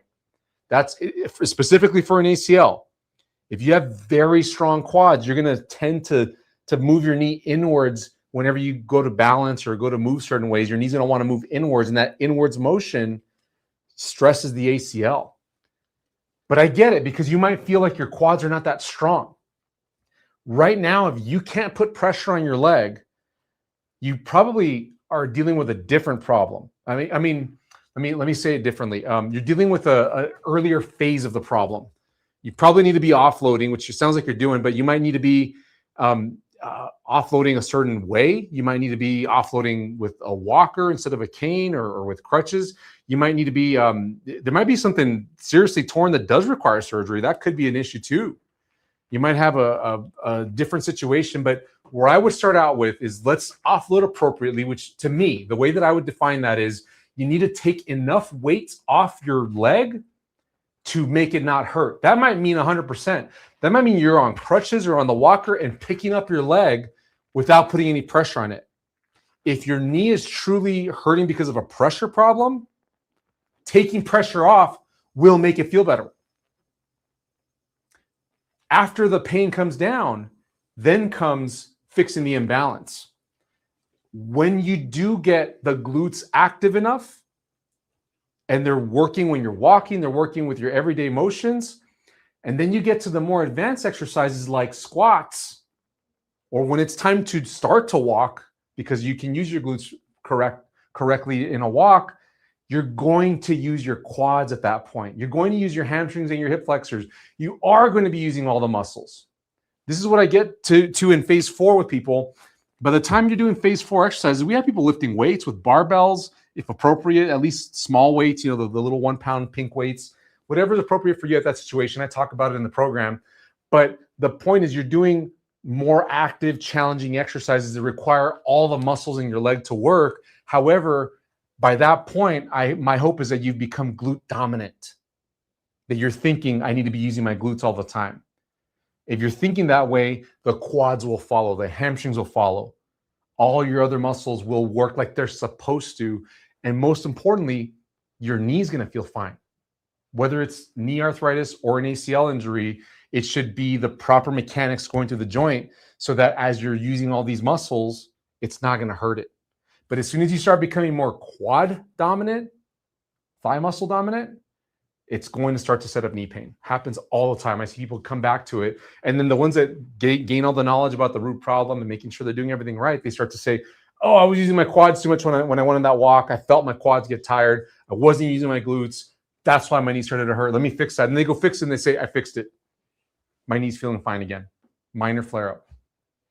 So I hope that helps you out, Cynthia Flowers. You have to go through this process correctly. And like Julia, who I was talking on the phone, she's got components that she's knowledgeable about, but it sounds like she's just not putting them in the right order and maybe not the right way. And that's what I think a lot of people are doing, is because like you're going to see here as I'm going through this is probably not stuff that's completely new to you, but now that you know all this, the way you're doing this matters a lot. So are we good in comments? Great. Let me come over here next to pain relief. So we've already been talking about offloading. Let me give you the full understanding of this so that you guys can use it. I was talking about using crutches and canes and walkers to Cynthia on the comments and Julia on the phone here. And can I have the walker right there? What I want to make sure that you guys, I can get it. Let me get it. Or I almost got it. The black one, yeah. Thank you. This is a walker. I'm sure you guys are familiar. You need to use something like this, if not a cane, to put pressure through it so that you can pick up your leg and not put your full body weight through it. Can we show the side camera over here? When I step, ideally, I'm picking up the knee that hurts. Maybe my toes touching, maybe you pick it up completely. The idea is don't put so much pressure on that leg that it starts to hurt. You want to have no pain whatsoever. That way you can get around and do what you have to do. Go to the bathroom, go to the kitchen, go to the store, whatever it is, get the electric scooter, the electric buggy at the store. That way you're not dealing with irritating it more, because each time you're stepping on it and causing pain, you're irritating it a little bit. And as the steps pile up, as you get hundreds or thousands of steps like that, you're going to have a very irritated knee. And that's why it stays painful and swollen. That's why you're stiff in the morning when you wake up. You need to get that irritation down, and using this simple device that costs, at most $50, $100. You can probably get one for half of that, $25 at the thrift store, or even at brand new sometimes. And it saves your knee. You just have to get the pain under control.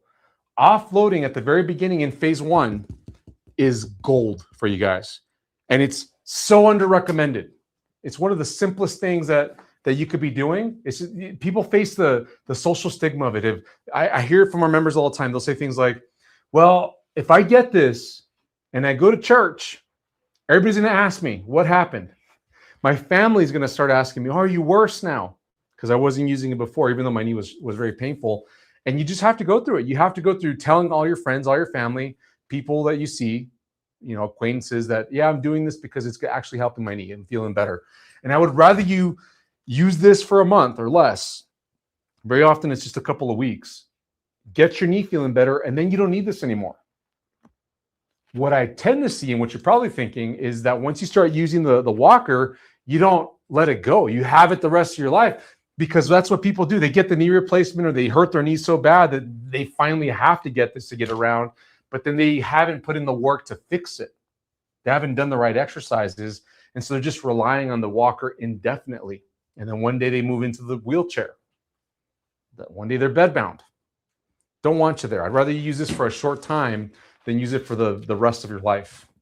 So let's think about this properly. You're using the walker to offload. You could use crutches too, if you feel like that's better for you. You could use a cane. However, a cane just doesn't take as much weight off as crutches or a walker. And this is way more stable than crutches. So my recommendation, if you have balance problems, use this. If you're more athletic, you feel like you got good arm strength, crutches could work pretty well. And if you just have a little bit of pain, test the cane. And if you can get the pain to go away completely with the cane, then cane works for you. But if you still have pain with a cane, it's not enough. You need the crutches or the walker. Offloading is absolutely critical at the beginning for most people. Right. The next one is the massage gun. So high value and so easy to do. Let me show you guys this massage gun. There's all different kinds. This is I like this one. It's got an attachment to make it let me get it for you, a swan neck. Oops, dropping everything today here. So the way this one works is it's for your back and your whatever other body part you want, but it's got this attachment so that you can reach around this way. So I like this one in particular, but you can get just about any massage gun. They all kind of get the same job done. You pay for what you get with these generally. You know, if you pay a little bit less, you're probably not gonna get one that's as powerful. I've never had issues with battery life. So you can always try different ones out. But generally you turn this on, there it goes. And then you put it on your thigh because this is the most common area that people get tender spots, tension. And what you want to do is find that tender spot, that spot as you move around, you might find a spot where you go, ooh, that one hurts a little bit. And then just hang out there, apply some pressure and sink into it and give it 30 seconds, maybe 60 seconds, a full minute. And you're going to find that it doesn't hurt as much. What you did in that moment is that muscle was tensioned up. And when it tensions up like that, it's pulling at your knee joint. It's causing more pain. And when you get it to relax by using the massage gun like this, it's no longer pulling on the knee joint as much. It's relaxing the knee. And so you can get almost instantaneous. I mean, as long as it takes you to move this thing around your body, you can get pretty quick relief from using the massage gun for your knee pain. Just using this thing.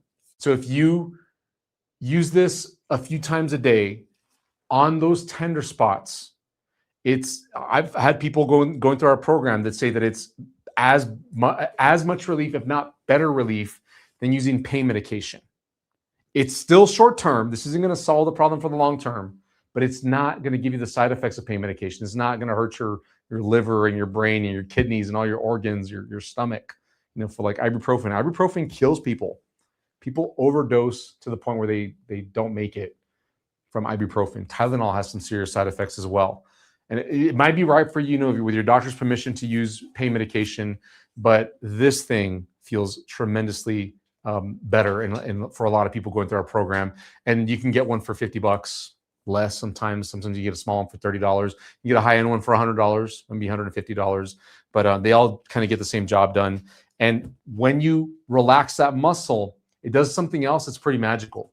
Because this muscle tends to be very overused and your glute's not used enough, when you relax it, it causes this muscle to not want to activate as much. And it gives your glute a chance to activate better. That's valuable because when you're trying to relearn how to fire these muscles back here, this muscle often wants to take over and fire when you're trying to get the glutes to fire. But if you can spend some time relaxing the muscle, then it gives you a better chance to activate your glutes. So I think it's a win-win. Get the better glute activation plus almost instant pain relief for your knee. Not 100%. Some people do get a big relief from it, but you can get a significant relief in pain to the point where you can sleep tonight. You can get through the day better. You do have to be using this frequently, but it puts you in position to fix the long-term problem. But this is a short-term solution that I love for pain relief.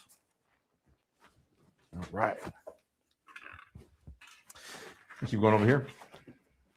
Great. Let me get these markers here. Let's get into some exercises, guys.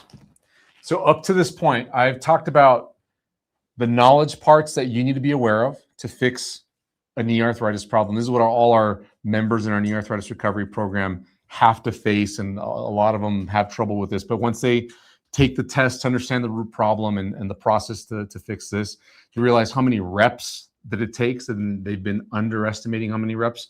And then they figure out the feedback that they're supposed to be getting. It has to burn the glutes, and they can't hurt their knee or any other body part more. Then sometimes we have belief issues to deal with. Like you can't fix the whole knee arthritis problem in 4 weeks, do one phase at a time. It takes the better part of a year.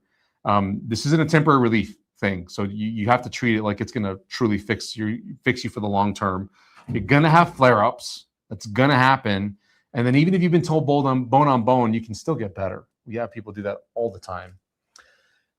To start off with pain relief, I recommend starting with these two: offloading using the cane, the walker, crutches could work too, and then the massage gun is gold for you.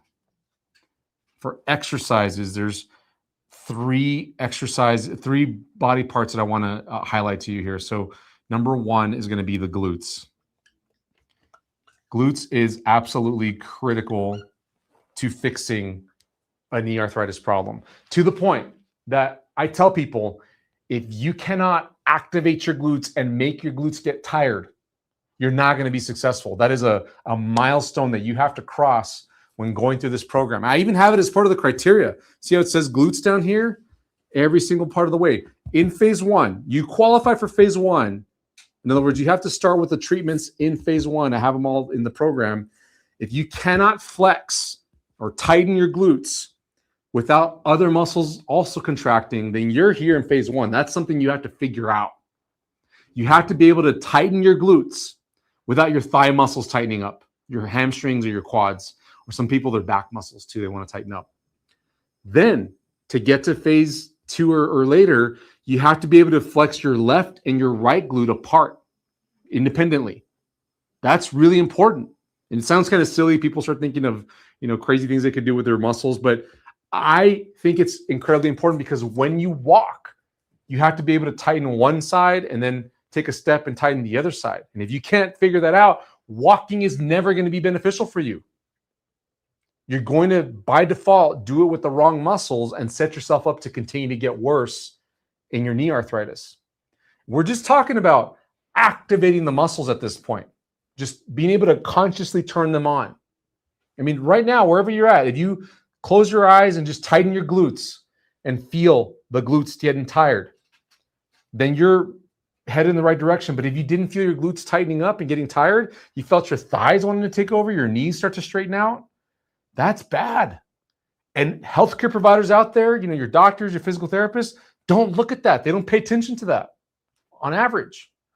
They just put you through the motions of exercises and hope that you fire the right muscles or they strengthen everything. And that's not good because you're going to be firing the wrong muscles. So you have to first be able to just activate the right muscle. Then after that, in later phases, do we actually start to strengthen the muscles, like where we tire them out on a consistent basis with the intent of making the muscles sore and maybe even growing a little bit. And that's always a good thing. People are never, too worried about having stronger glute muscles and bigger glute muscles. It's always a good thing. So glutes are number one exercise to get stronger at. I'm going to get into number 11 and 12 in just a moment, but let's take a call first. We have Jay Jones from Georgia who's got bone on bone something. Let's figure this out. Thank you. Jay Jones, are you there? This is Dr. David. Hello. I can't hear you. 1 second. Can you hear me? Okay. I hear you great. Hi, Jay. I can hear you great too now. Fantastic. Nice to meet you. Hey, thank you. You too. Please with everything y'all done for me. I purchased your rotator cuff program, and I talked to Kendall last week because I was at the tail end of it. Wanted to know kind of how to finish up the program, but it's wonderful. I can't sing your praises enough. Now I wanted to look into my knee problem. When I was 25 years old, I was told at Emory University that I had bone on bone and to not do steps. And so, either just quit doing much of anything or do knee replacement surgery. I was 25. I was way too young to have knee replacement surgery. Right. And so all I've done since then pretty much is just walk. I've done walking, but I have not taken a step since then. Every stair I have taken since then is with my left leg or my right knee. I have severe pain under my kneecap. Okay. So I had surgery when I was young I dislocated my kneecap. Oh, goodness. So I had surgery, and so they put a staple in below my kneecap to tie my tendons together. Wow. But it's done well. Surgery's done great. Good. The Atlanta Falcons doctor did my surgery, and I'd say he did a good job. But, just over time.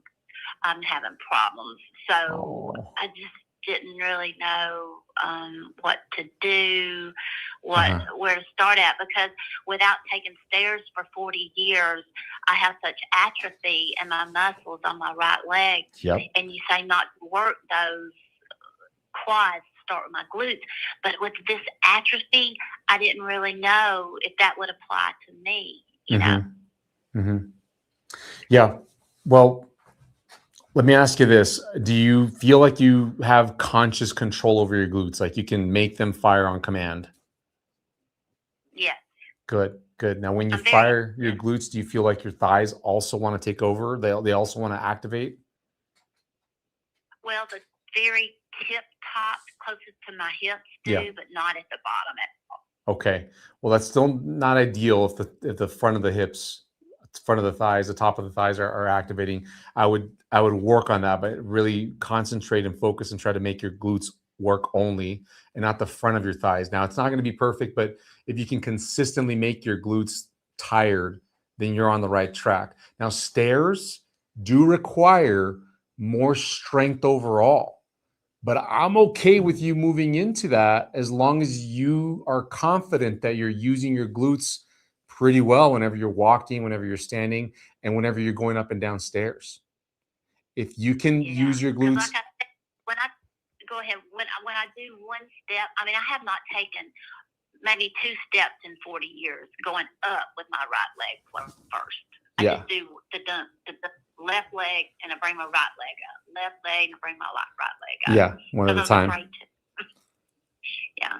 Yeah. I just get severe pain behind my kneecap when I Yeah. do much of anything. Yeah, you got to learn how to. I don't think this is a good idea to live like that. I know you've been doing that for 40 years, you know, based on the advice you got from the doctors back then. But what the doctors don't typically show you is how to use the stairs properly, how to use your glutes on the stairs.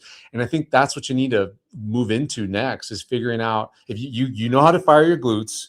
Now what you need to figure out is when you step up onto a stair with that leg that bothers you, you need to be thinking, come on, glute, tighten up and help push me up onto that step.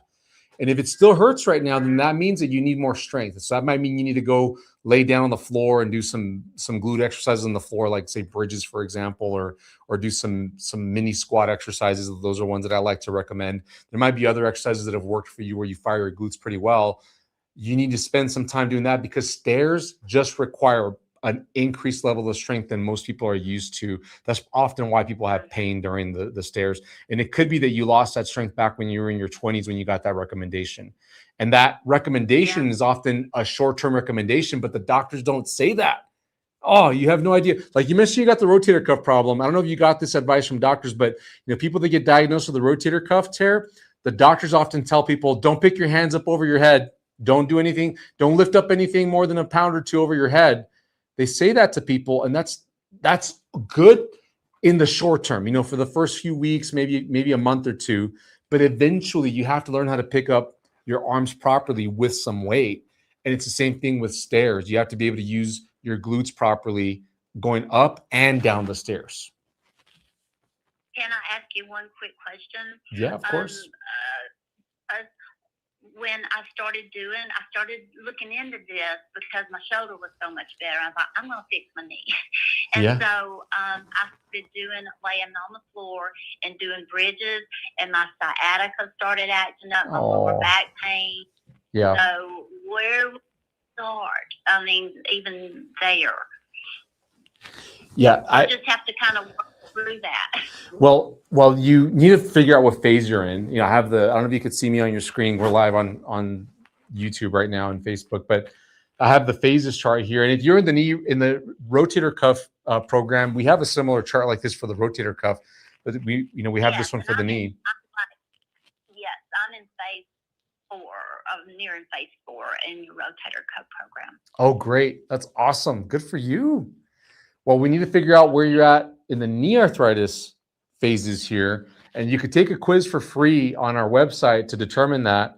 If you join our program, we have the quiz available for you there too. And we help you figure that out within the program once you're a member, if you decide to do that. But once you determine that, then you'll figure out which exercise you need to be doing to begin to strengthen your knee enough to eventually tackle stairs. And I can tell you, in our program, in phase 3 specifically, there is a video that detailed, it goes through all the deep details on going up and down stairs. I have a video on YouTube as well, but I have an even more detailed one in the program in phase 3. But it's in phase 3 on purpose because you have to go through phase 1 and phase 2 properly to get the glutes to activate, so that by the time you get to phase 3, you're prepared to go up and down the stairs safely without hurting anything. When you start working your glutes, and because you are working a lot of stuff you haven't in a while, and with the lower back pain, sciatica kind of flaring just a little bit.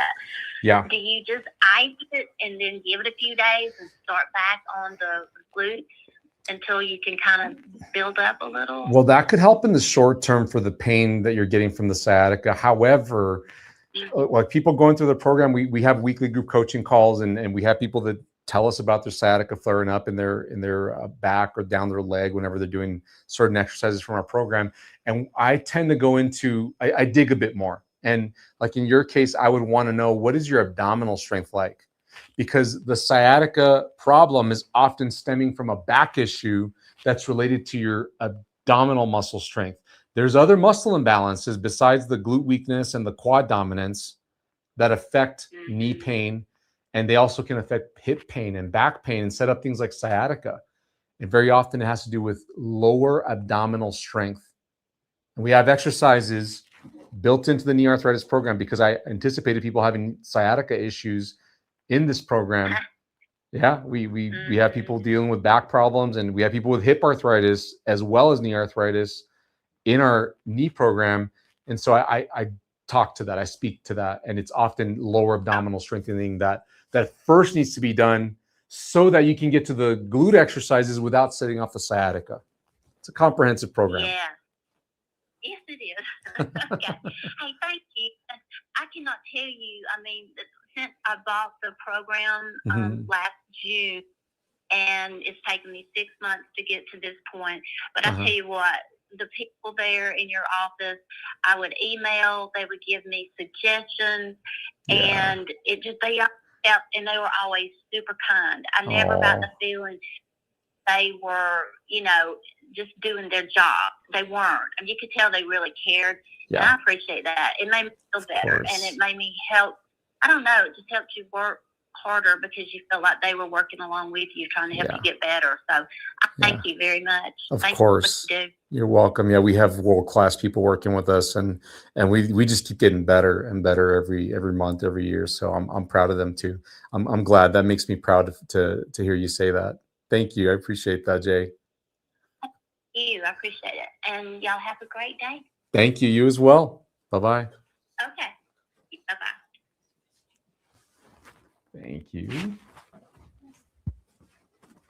All right. So great call there from Jay from Georgia, dealing with knee arthritis. And it sounds like she's been told, this is one of the common things that happens is people get told by their doctor, don't do this or do that. And they don't see the doctor again for a long time. And really the doctor didn't know to tell them that it was just for, don't do this or don't do that for a month. Don't do this. They only gave this advice for a short time frame, but they don't always say that. And it's hard for them to know, to tell them to change it, or in other words, it's hard for them to say, don't do steps for 2 months, because they don't know how they're going to be in 2 months. Because what if they say 2 months and then they're still not better? But as a physical therapist, I often see people that got advice like that from a doctor years and years ago, decades ago, like in Jay's case, and they're still following that advice. And it's time to change it. It's time to go work on improving things so that you can do that thing the doctor told you to avoid. I have a lot of doctors that tell people, for back problems, don't do deadlifts, don't do squats. And that's for the short term so that you can get better, but eventually you need to get to it. All right, so let's get back to this list here. We were just talking through glutes. Let's talk through the next one here. So we talked through bridges. I've mentioned bridges here. I mentioned just glute activation. And let me just show you real quick, because I promised I would show you guys.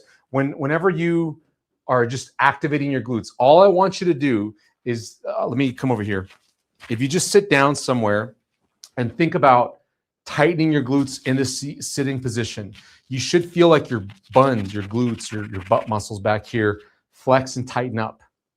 Hold it for 10 seconds, and I want you to feel like they're getting tired. After 10 seconds, you can relax and then repeat. You can see how my body just goes up a little bit when I tighten my glutes because the muscle just stiffens up and it gets thicker in the middle of the muscle, so it lifts up my body. But once I have that conscious control, then I should be able to do this in standing. I should be able to tighten up my glutes here without my thighs taking over. These muscles shouldn't be firing so much. It should be 80, 90% plus back here that's tightening up under my control, and not these muscles tightening up. So many people with knee arthritis, they go to consciously tighten their glutes and they get next to nothing back here, sometimes absolutely nothing. And this tightens up here in the front of the thigh, here in the front of the hip, the back of the hamstrings. And in some cases, people in their back muscles here, those get active because all those muscles can compensate for the glutes. Once you have good glute activation, then what you want to work on is strengthening the muscles. And I like to start out with a bridge exercise just like this, where you are tightening your glutes here, then picking up and holding right here 10 seconds, getting those glutes to activate. That would be a great place to start. You have to, though, do this exercise in a way that tires out the glutes, because if you go way too high, you can start using your back muscles or your hamstrings, or you can overstretch the front of your thighs and start to get pain in the knees as a result of that. So you have to find the right zone to hang out at, the right height, and then you have to really be conscious that you're firing your glute muscles. After that, the next level would be to go to standing mini squats, where you can do a little mini squat like this, but you have to be conscious to use your glutes. Opening up your knees and pushing your hips forwards are the cues here. Once you get better at this, then you can go into deeper squats if appropriate, but you have to avoid sticking your butt out back like that, because then you're no longer using your glutes, you start to use your quads. But when you shove your hips forward like this and still maintain your balance, then it becomes a more glute-focused exercise. You also have to keep your knees out like this, because as soon as your knees drop in, these muscles take over, and that's not good. You want to keep those knees out, hips forward, because that focuses you in back here. And then going even lower could potentially be better. However, a lot of people going through a knee arthritis program don't go lower than what I just showed you, and they get a lot better.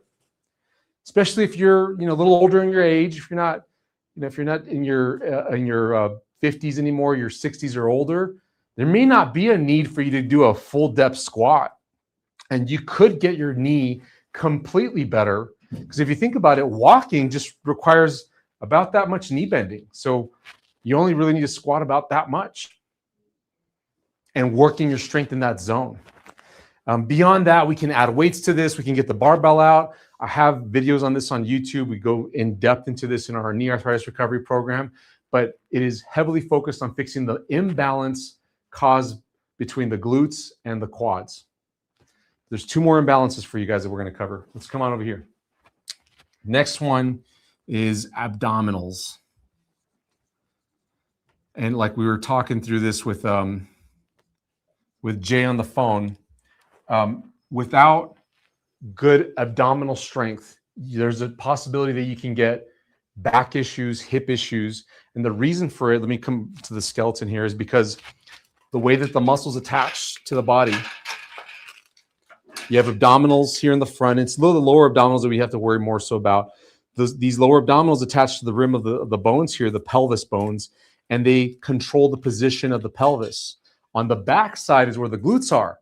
And so if we don't have good stability from the abdominal control of the lower abs, then we're not going to have the best control of the glutes. So they work together, abs and glutes, and specifically the lower abs, which are below the belly button.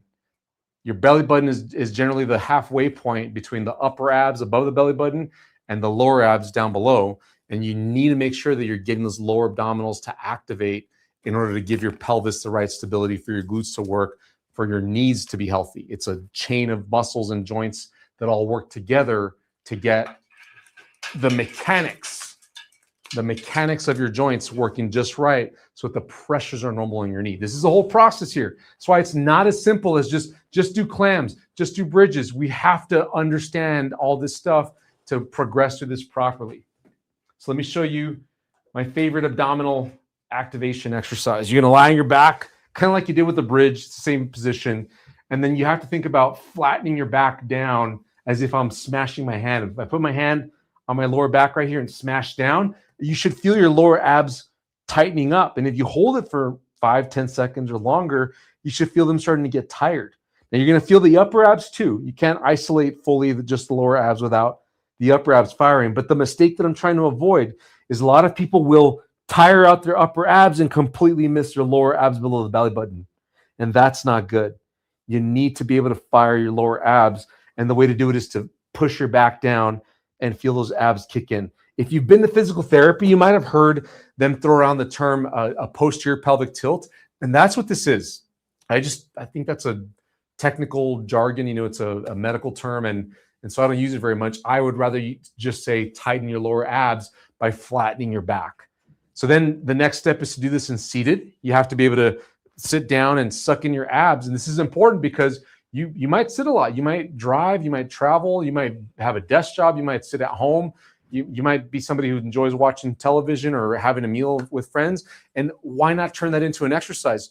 Suck in your abs a bit, feel your lower abs activating, maybe even tighten your glutes, and you're enjoying a show while working on your knee arthritis. How easy is that? That's so cool.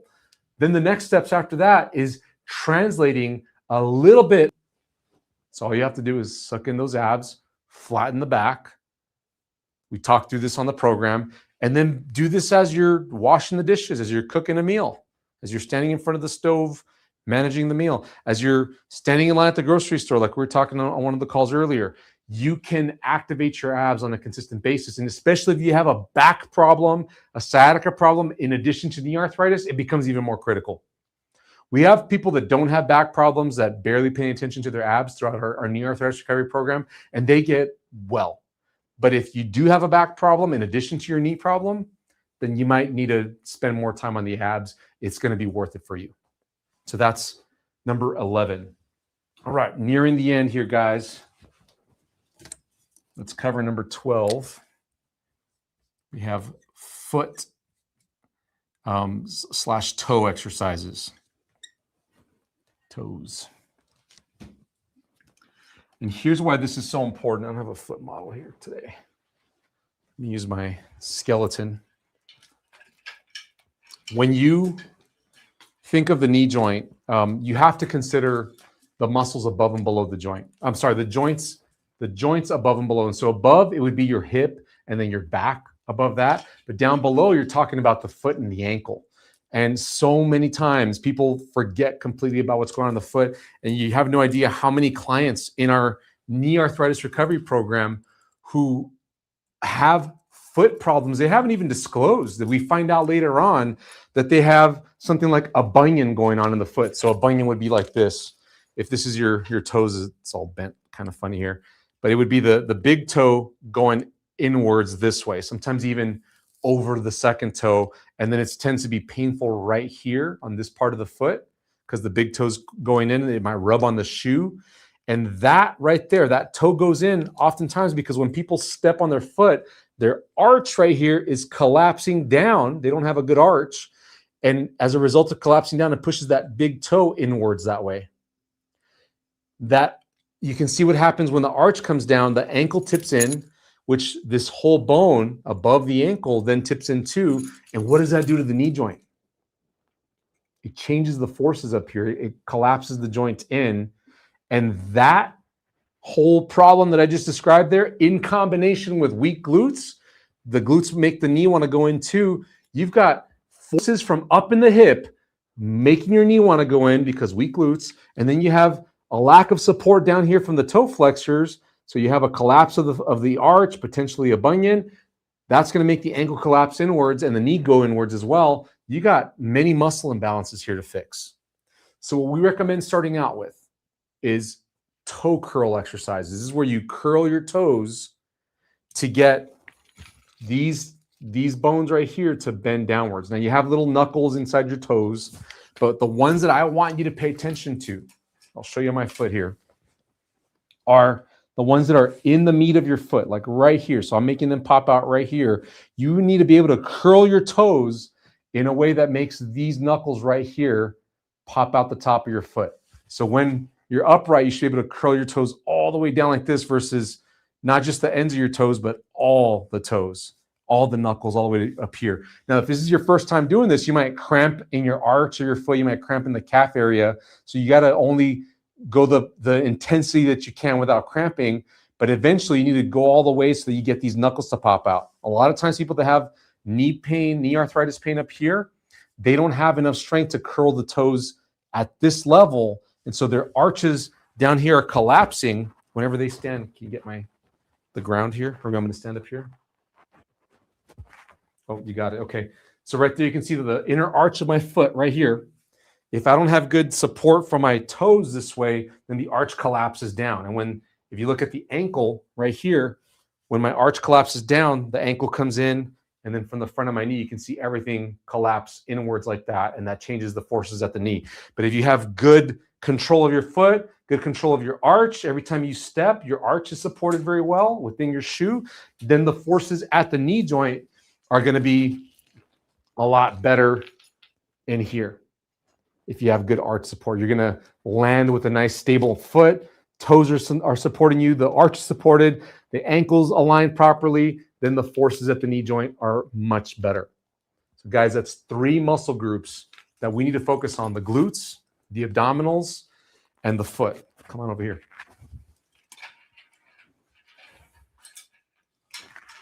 There's our list, guys. So we have the knowledge section. You need to be knowledgeable about these things in order to succeed in the knee arthritis recovery program. And that's something that we teach you in the program. We have it in our videos as well.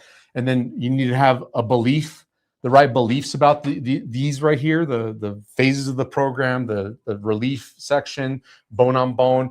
And then the pain relief area, this is where you would start to fix the problem. Once you have the knowledge and the right beliefs going into the knee arthritis recovery program, then we need to make sure that you start to get pain relief using these 2 methods first. These are going to be our highest value pain relief methods. And then we're going to start to target these exercises once the pain is under control. Then you'll be able to more safely go into the right exercises. Glutes are going to be the biggest problem to fix. That's about 80% of the problem for most people. Then we have another 10% with the abdominals and the toes, but we want to do that anyway because you need it. All right, guys, I hope that helps you out. I'm going to answer some comments here next. Let's see who's on with us for the remainder of our time here. We have just a few minutes left. We have Victor P. 1719 says, "Hello, doctor. Please, any tips on my stage now 10 days that I had my ACL reconstructed along with repair of my 2 meniscus. Any tips for me now? I do heavy lifting work. I am in my early 40s. Oh, geez. Well, if you're 10 days into your ACL reconstruction, you need to go through the rehab process. Hopefully you got sent to a physical therapy clinic, which, by the way, they are excellent at helping people recover from an ACL surgery, a reconstruction. So I would stay with your physical therapist at this point. I am not the best person to help you out at this point. You need to go through whatever follow-up your doctor has for you because they just did a procedure on you. You just had surgery. It's been 10 days. They probably need you to be going so many days a week to physical therapy and doing some things at home. You got to make sure those wounds close. You got to make sure that you can bend your knee and straighten your knee all the way. Physical therapists are excellent for that. Go to your physical therapist and make sure you complete everything they have you do. After they are done with you, after they discharge you, they free you from treatment with them, the surgeon also says, I'm done working with you. If you still have problems at that point, then come back here and we can see what's left to deal with. And there's usually a muscle imbalance that needs to be addressed. So follow us here, hit the subscribe button if you haven't already to make sure that you catch that. We have a playlist as well for ACL injuries, even for people that have had a reconstruction surgery, because oftentimes people re-injure their ACL. It's because of the muscle imbalance. It hasn't been addressed. So go check that out. But right now, sir, Victor, in your early 40s, go through the rehab. And you don't need to worry about my stuff at this point. Finish with your doctor first. Finish with your physical therapist. Great. Up next, we have Ralph Williams, who says, I have severe hip osteoarthritis on my right side. I have a lot of pain, especially when I sleep. I have only 14% internal rotation. I find it hard to tie my shoes. Oh, yeah, that's going to be tough. So sorry about that, Ralph. Rotation in the hip is one of the first things to be affected, but I count what I've seen consistently. People will improve if they have hip flexion, meaning they can pull their knee up to their chest pretty well. If you can pull up your knee to your chest 80 to 90% or better, maybe even 100% compared to your good side, then you're in good shape, even though you can't turn your foot in. And it might be painful to do so. But if you can bring up your knee pretty high, 80%, 90%, I know you can't put on your shoes very well, but if you have enough motion, then I would qualify that as a good situation where you probably could heal and recover the motion. What happens is in the ball and socket joint, I have the leg freed up already. So there's the ball, there's the socket right here on the skeleton. When you have that imbalance where the glutes are weak on the back, and then you have over dominant hip flexors and quads on the front, it pulls the ball forward on the socket. And because it's not centered where it should be, the motion's going to be limited with internal rotation. So when you rotate inwards, the joint doesn't want to go as good. But if you can get the glutes stronger, then oftentimes you can pull the ball back into the center of the socket and you can free up some better rotation. Comes back to fixing the imbalance. You don't have to get all the mechanics squared away in your head. That's my job. At the very heart of it, though, if you just get stronger glutes and stop working on your quads or hip flexors right now, you very often can gain better internal rotation as long as the joint's not too far gone. That's a key factor, which, the X-ray could help with that. But also, I would still proceed through going through our hip program, which we have phase 1 for free. That's where you should be right now, very likely. And see if you get improvements, because if you do get improvements, then there's a good shot that the rest of the program is likely going to help you out. So I hope that helps you out, Ralph. Go check out our program. It's on our website. The free version of the program, phase 1. BH Ray says, hi, if I have severe arthritis of the knee, but no pain, how can I maintain this? How would I know if I'm balanced as I continue to exercise? Great question. That's awesome, by the way. And this is a classic example of people for you guys where there's a possibility for you to have severe osteoarthritis on an X-ray or MRI, but have no pain. Happens all the time. That to me tells me you're either just not flared up right now, you haven't done anything to exacerbate it, or you have good balance in the muscles, you fix yourself somehow, either consciously or subconsciously. The best thing to know, that if I were in your situation, what I would want to know is, can I fire my glutes on command? And are you using your glutes on a consistent basis? Like whenever you get up to walk, do you exercise your glutes? Do you tire them out on a consistent basis? If you're doing those things, and I think you can have pretty good confidence that you're not going to flare up your hips or a knee problem or a back problem, as long as you can maintain good use of your glutes. That's what I would focus on most for you, B-Ray. Sam says, can cartilage get regrown? We don't know for sure. There's studies on stem cells. It looks like we can regrow it based on what I'm seeing. However, getting cartilage injected into a joint, like stem cells injected, where you can potentially develop cartilage. If you have that imbalance where you're being smashed in the joint, you're going to squash your brand new cartilage cells. So I'm a big fan of, you can do stem cell injections to regrow your cartilage. However, you still should be fixing the imbalance going through the knee arthritis recovery program to give those new stem cells a chance at surviving. And honestly, I have people that never get stem cell injections, and I think they heal their cartilage. I don't know about regrowing it, but they heal it. There's a difference. And, splitting hairs, by the way, if you feel better, if your knee moves better, if you can walk better, if you can be on your feet, if you can get back to all the things that you love to do, who cares if the cartilage just healed or regrew? It doesn't matter, because you're doing everything you want to do and your knee doesn't hurt. I would focus more on that than on answering the question, did I regrow cartilage or not? Because oftentimes you're asking this question. I'm not saying you specifically. People are asking this question because they're seeing the X-ray that shows bone on bone, according to the doctor, even though I think it's just smashed cartilage. And we can unsmash it by fixing the muscle imbalance and restore normal motion. And I think as a result of unsmashing the joint, you get healthy cartilage again. You heal your cartilage. Potentially regrow it. I don't know, but it doesn't matter, because you're back to hiking. You're back to exercising. You're walking all you want. You're living life. You're not even thinking about your hip or your knee anymore. So that's what matters more to me. All right, we have Nathaniel. And Nathaniel Merriam, best advice, folks, just have patience. Couldn't get an appointment for 4 months. Took Dr. David's advice, tailgate swing, some heat and cold rest, healing is a process. Yeah. It's kind of a blessing in disguise, I think, when people get told, I can't get an appointment for months and months and months. And then that's when they start looking for information online oftentimes. And I think that's a blessing in disguise, because now you've got time. You got to worry about what am I going to do in the meantime? And if you have a shot at fixing this and potentially even canceling that surgery so that you can heal without it, why not? I'd say go all in. And, hearing the story we got on the phone earlier where it was $10K to start this nano robotic surgery for a knee replacement. We have paid programs. We have free stuff here on YouTube. Even if you paid our most expensive paid program, you're going to pay a fraction of what that woman was saying. So I think it's well worth it, in my opinion, of course, but I'm a little biased, right? Shameless plug there, but we have so many people that benefit from it. And like I said, we have the free version, phase 1, on our website that you can check out. It doesn't cost you a dime. All you would need to do is learn the knowledge stuff, this stuff, start to get into the world of healing knee arthritis naturally, and dive in and see if it's right for you. That's what I would start out with. Lovely Jubblies 478 says, are you saying to walk and do your glutes at the same time? Yes, I am saying to walk and use your glutes at the same time.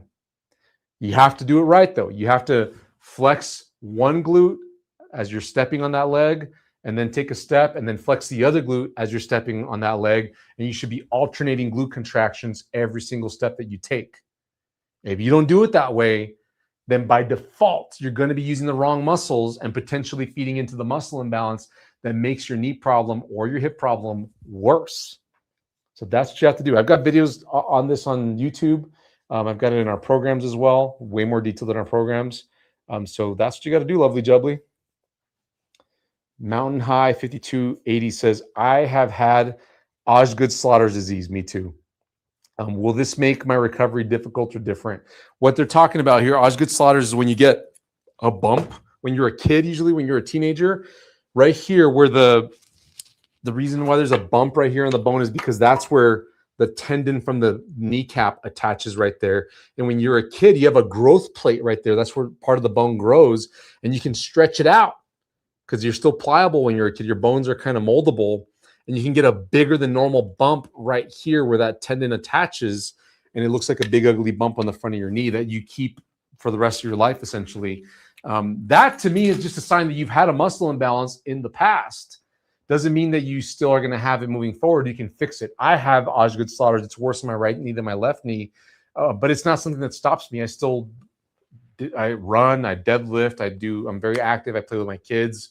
I play basketball with my son right now. I run routes with him and play football. I sprint. I ride my bike every day. There's so many things that I do. And I had Osgood-Schlatters disease, which is a bad name for it because it's not a disease like it's contagious and you contract it from other people. It's a muscle imbalance pulling on the bone. It's more like a condition, if you will. And it doesn't have to hurt you the rest of your life. As long as you fix the muscle imbalance, you're going to be fine. All right, we have a 2-part question, and then I think we're wrapping up after that. Is this it? Mm-hmm. Lovely Jubbly says, I am going to look really peculiar sitting on the restaurant doing all these exercises. Who cares, Lovely Jubbly? Think I will tell my daughters to do their glutes as may prevent arthritis. Yeah, share this with your family. You have no idea how many people join our programs and they're teaching their spouse and their friends and their family members, their loved ones, how to fire their glutes and how to walk with their glutes. And I'm all for it. I mean, please get your own accounts if you really need this stuff. But I think that if you learn it so well that you can teach others how to do it, then you have the knowledge. And that's invaluable moving forward, because if you have knee arthritis, it's my strong opinion that you should get enough knowledge to build an associate's degree on healing from knee arthritis so you don't have to have a knee replacement ever again. And if you know it that well and you have the opportunity to help a friend, by all means do so. At the very least, share our channel with them. Invite them to our account here, share our videos with them so that they can begin to learn about hopefully avoiding a surgery themselves if they're on that pathway. So I love it. Mindy Gross says, in 5 months of PT, my therapist never mentioned the word glute. Yeah, they don't. When I asked her about it, she brushed me off and never discussed it again. We have another comment there. Just been sitting here gluting since you began, Dr. David. Awesome.